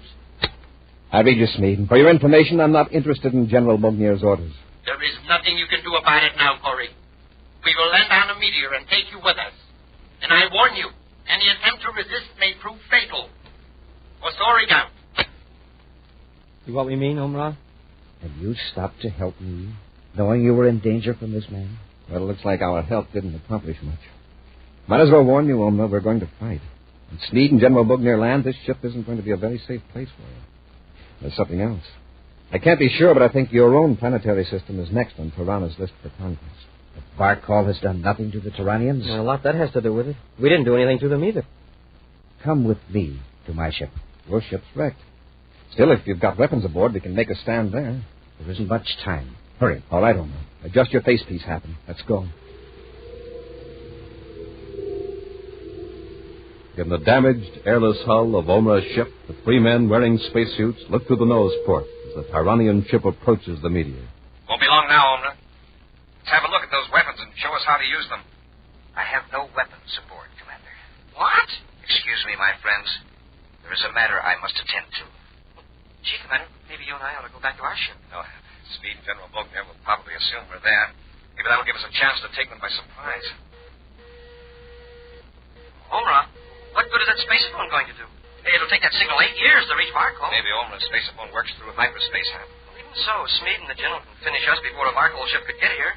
And from the way Omar talked, well, they couldn't fight one Tiranian ship, let alone a whole fleet. There's Smeed's ship. It's up to us, huh? What do we do? Wait till they get out of their ship and use the ray guns on them? It's the only thing we can do. They'll probably try to surprise us in our ship by entering through the cargo hatch. Yeah, that'll be a break. We can trap them inside. Yeah. One of us can guard the cargo hatch and the other one the main hatch. What's holding them up? I know. They probably picked up Omra's signal. And they know that we're in here. Omra, could you cut off that transmitter? All right, Commander. What were you trying to do, Omra? Contact me. Look. They're up to something. Shining some sort of light on us. Wow, what a glare. Don't look at it, Hat. It's some kind of special ray. Drop to the deck. I can still see that light, even with my eyes shut. It's burning into my brain. Commander, everything's turning black. We can work our way aft and get some shielding between us and that... It's no use, Commander. I can't move.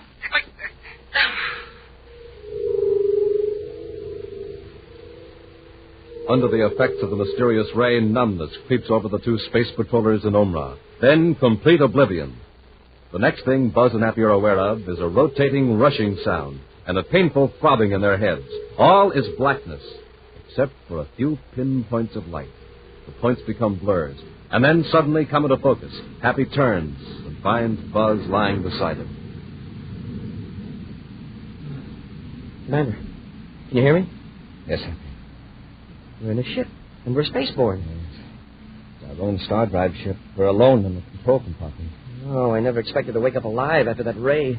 I wonder how we got here. Maybe Omra had something to do with it. Well, how could he get us away from Smeed and General Mogner? Let's get to the controls and check our position. Oh, my head. Stay right where you are, both of you. Smeed. Sorry, if you please. And you remember General Mogner? Yes, I remember. And it's no pleasure. It will be even less pleasure before long, Cadet. You were right, Commander, about Barkall. Omra, they took you along, too, I see. Yes, Corey. I want to thank you for saving Omra's life. His knowledge will be of great use to us when we attack his planet. Why have you got us in our ship? Well, it may be of use to us later. Look out the side ports. Wow, a whole fleet of ships. Yes. You are now a part of the Tirannian task force. In a moment, the entire fleet will go into star drive simultaneously and emerge near the United Planet. Yeah, then we must have been unconscious for several hours. Yes, Cadet. You have awakened just in time to watch the destruction of your space patrol defenses. Tiranna, listen. But you should actually help Tiranna conquer your United Planet. I am very sorry. Save your sympathy for yourself, Omra. Perhaps after you see what we do to the United Planet, you will persuade the people of Barkall to surrender at once. What do you gain by this violence and conquest? You don't need these other planets for survival? The Tyrannians have a greater destiny we must fulfill. We will not rest until we rule the entire galaxy. And obviously we are fitted for this role. Or we would not succeed as we have. There's the warning signal. The entire fleet is going into star drive. Get to the controls, Kasuri. Yes, General. Now, Corey, you and the cadet are about to have a dramatic experience. In a few moments, you will see your entire United Planet in their last hour of freedom. And then our attack will begin. Go to the star drive. Yes, General. What's the matter, Kasuri? Go into star drive, I say. Something is wrong. This is Corey's ship. Make him fix it. Come on, Corey. Fix the star drive. We got to keep up with the rest of the task force. Smeed, this is your operation. You fix it. Don't argue, Corey. Prepare that star drive. As General of the Intelligence Section, I've got to be with the rest of the fleet. If you will look through the viewports, General, you will notice that you are with the fleet. Hey, what's wrong? The ships are still there. They're still in the rocket drive. Yes, General. At this rate, you should arrive at Commander Corey's solar system in about 3 centuries. Centuries? Omra, what are you talking about? Look through the nose port, high above your fleet. Wide open rockets. Look at that ship. What a monster. It's not a Tirannian ship. Where did it come from? It is a ship from Barkall. From Barkall? Then your message got through. Yes, Commander. That ship is sending out radiations that cut off every star drive in the Tirannian fleet. That's easily fixed. Put on the space phone, Kusorik. I'll order the fleet to blast that Barkall ship to pieces. Every weapon you have is useless, General. There will be no attack. You might as well order your fleet to return to their Tirannian bases. Your lick, General. That's fine. The three are still our captains. And you'll pay for wrecking our plans. Kusorik, destroy them! Hap gets Smeed. Yes, sir. Never mind, Omra. We can handle it. All right, Smeed. Mogner, get your hands up. I don't know what these weapons of yours will do, but if you want me to find out, just start something. General, don't move. Please. Don't worry, Smeed. He won't move. The commander knocked him cold. Commander, your planets are safe from attack by Tiranna from now on. That Barkall ship will destroy every star drive in the fleet. No Tiranna ship can ever invade another solar system again. Hey, that's wonderful, Omra. Hey, but wait. How are we going to get back to Terra? The Barkall ship won't completely destroy the star drive units until I give the word. After you return home. Will you take me to that big ship, please? Of course. What about Mogner and Smeed? I'll take care of them if you like. I'll return them to their home planet. They will never bother you nor anyone else again.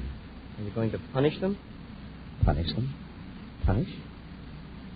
That is a word that has no meaning in the Barkall language. Oh. Well, let's see. It means... It doesn't matter. Oma has completely stopped all Turanian conquest. But I couldn't have done it if you hadn't sacrificed your own safety to help me.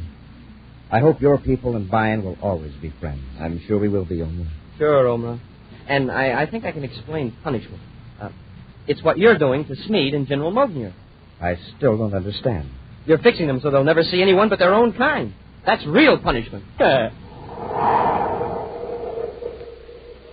An action preview of next week's exciting Space Patrol adventure in just a moment.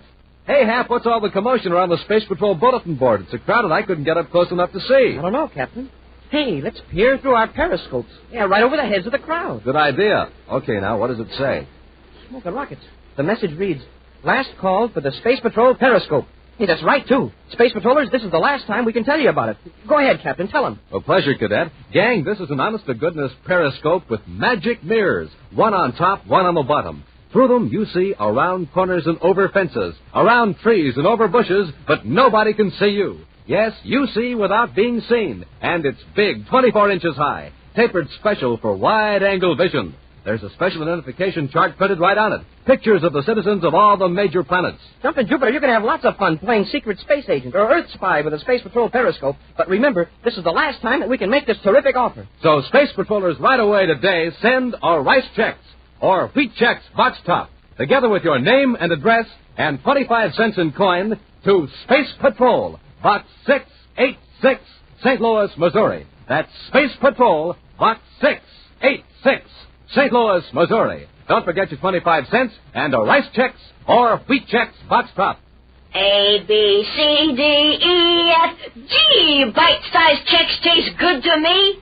Bite-sized checks, wheat checks, rice checks. Get your checkerboard cereal today.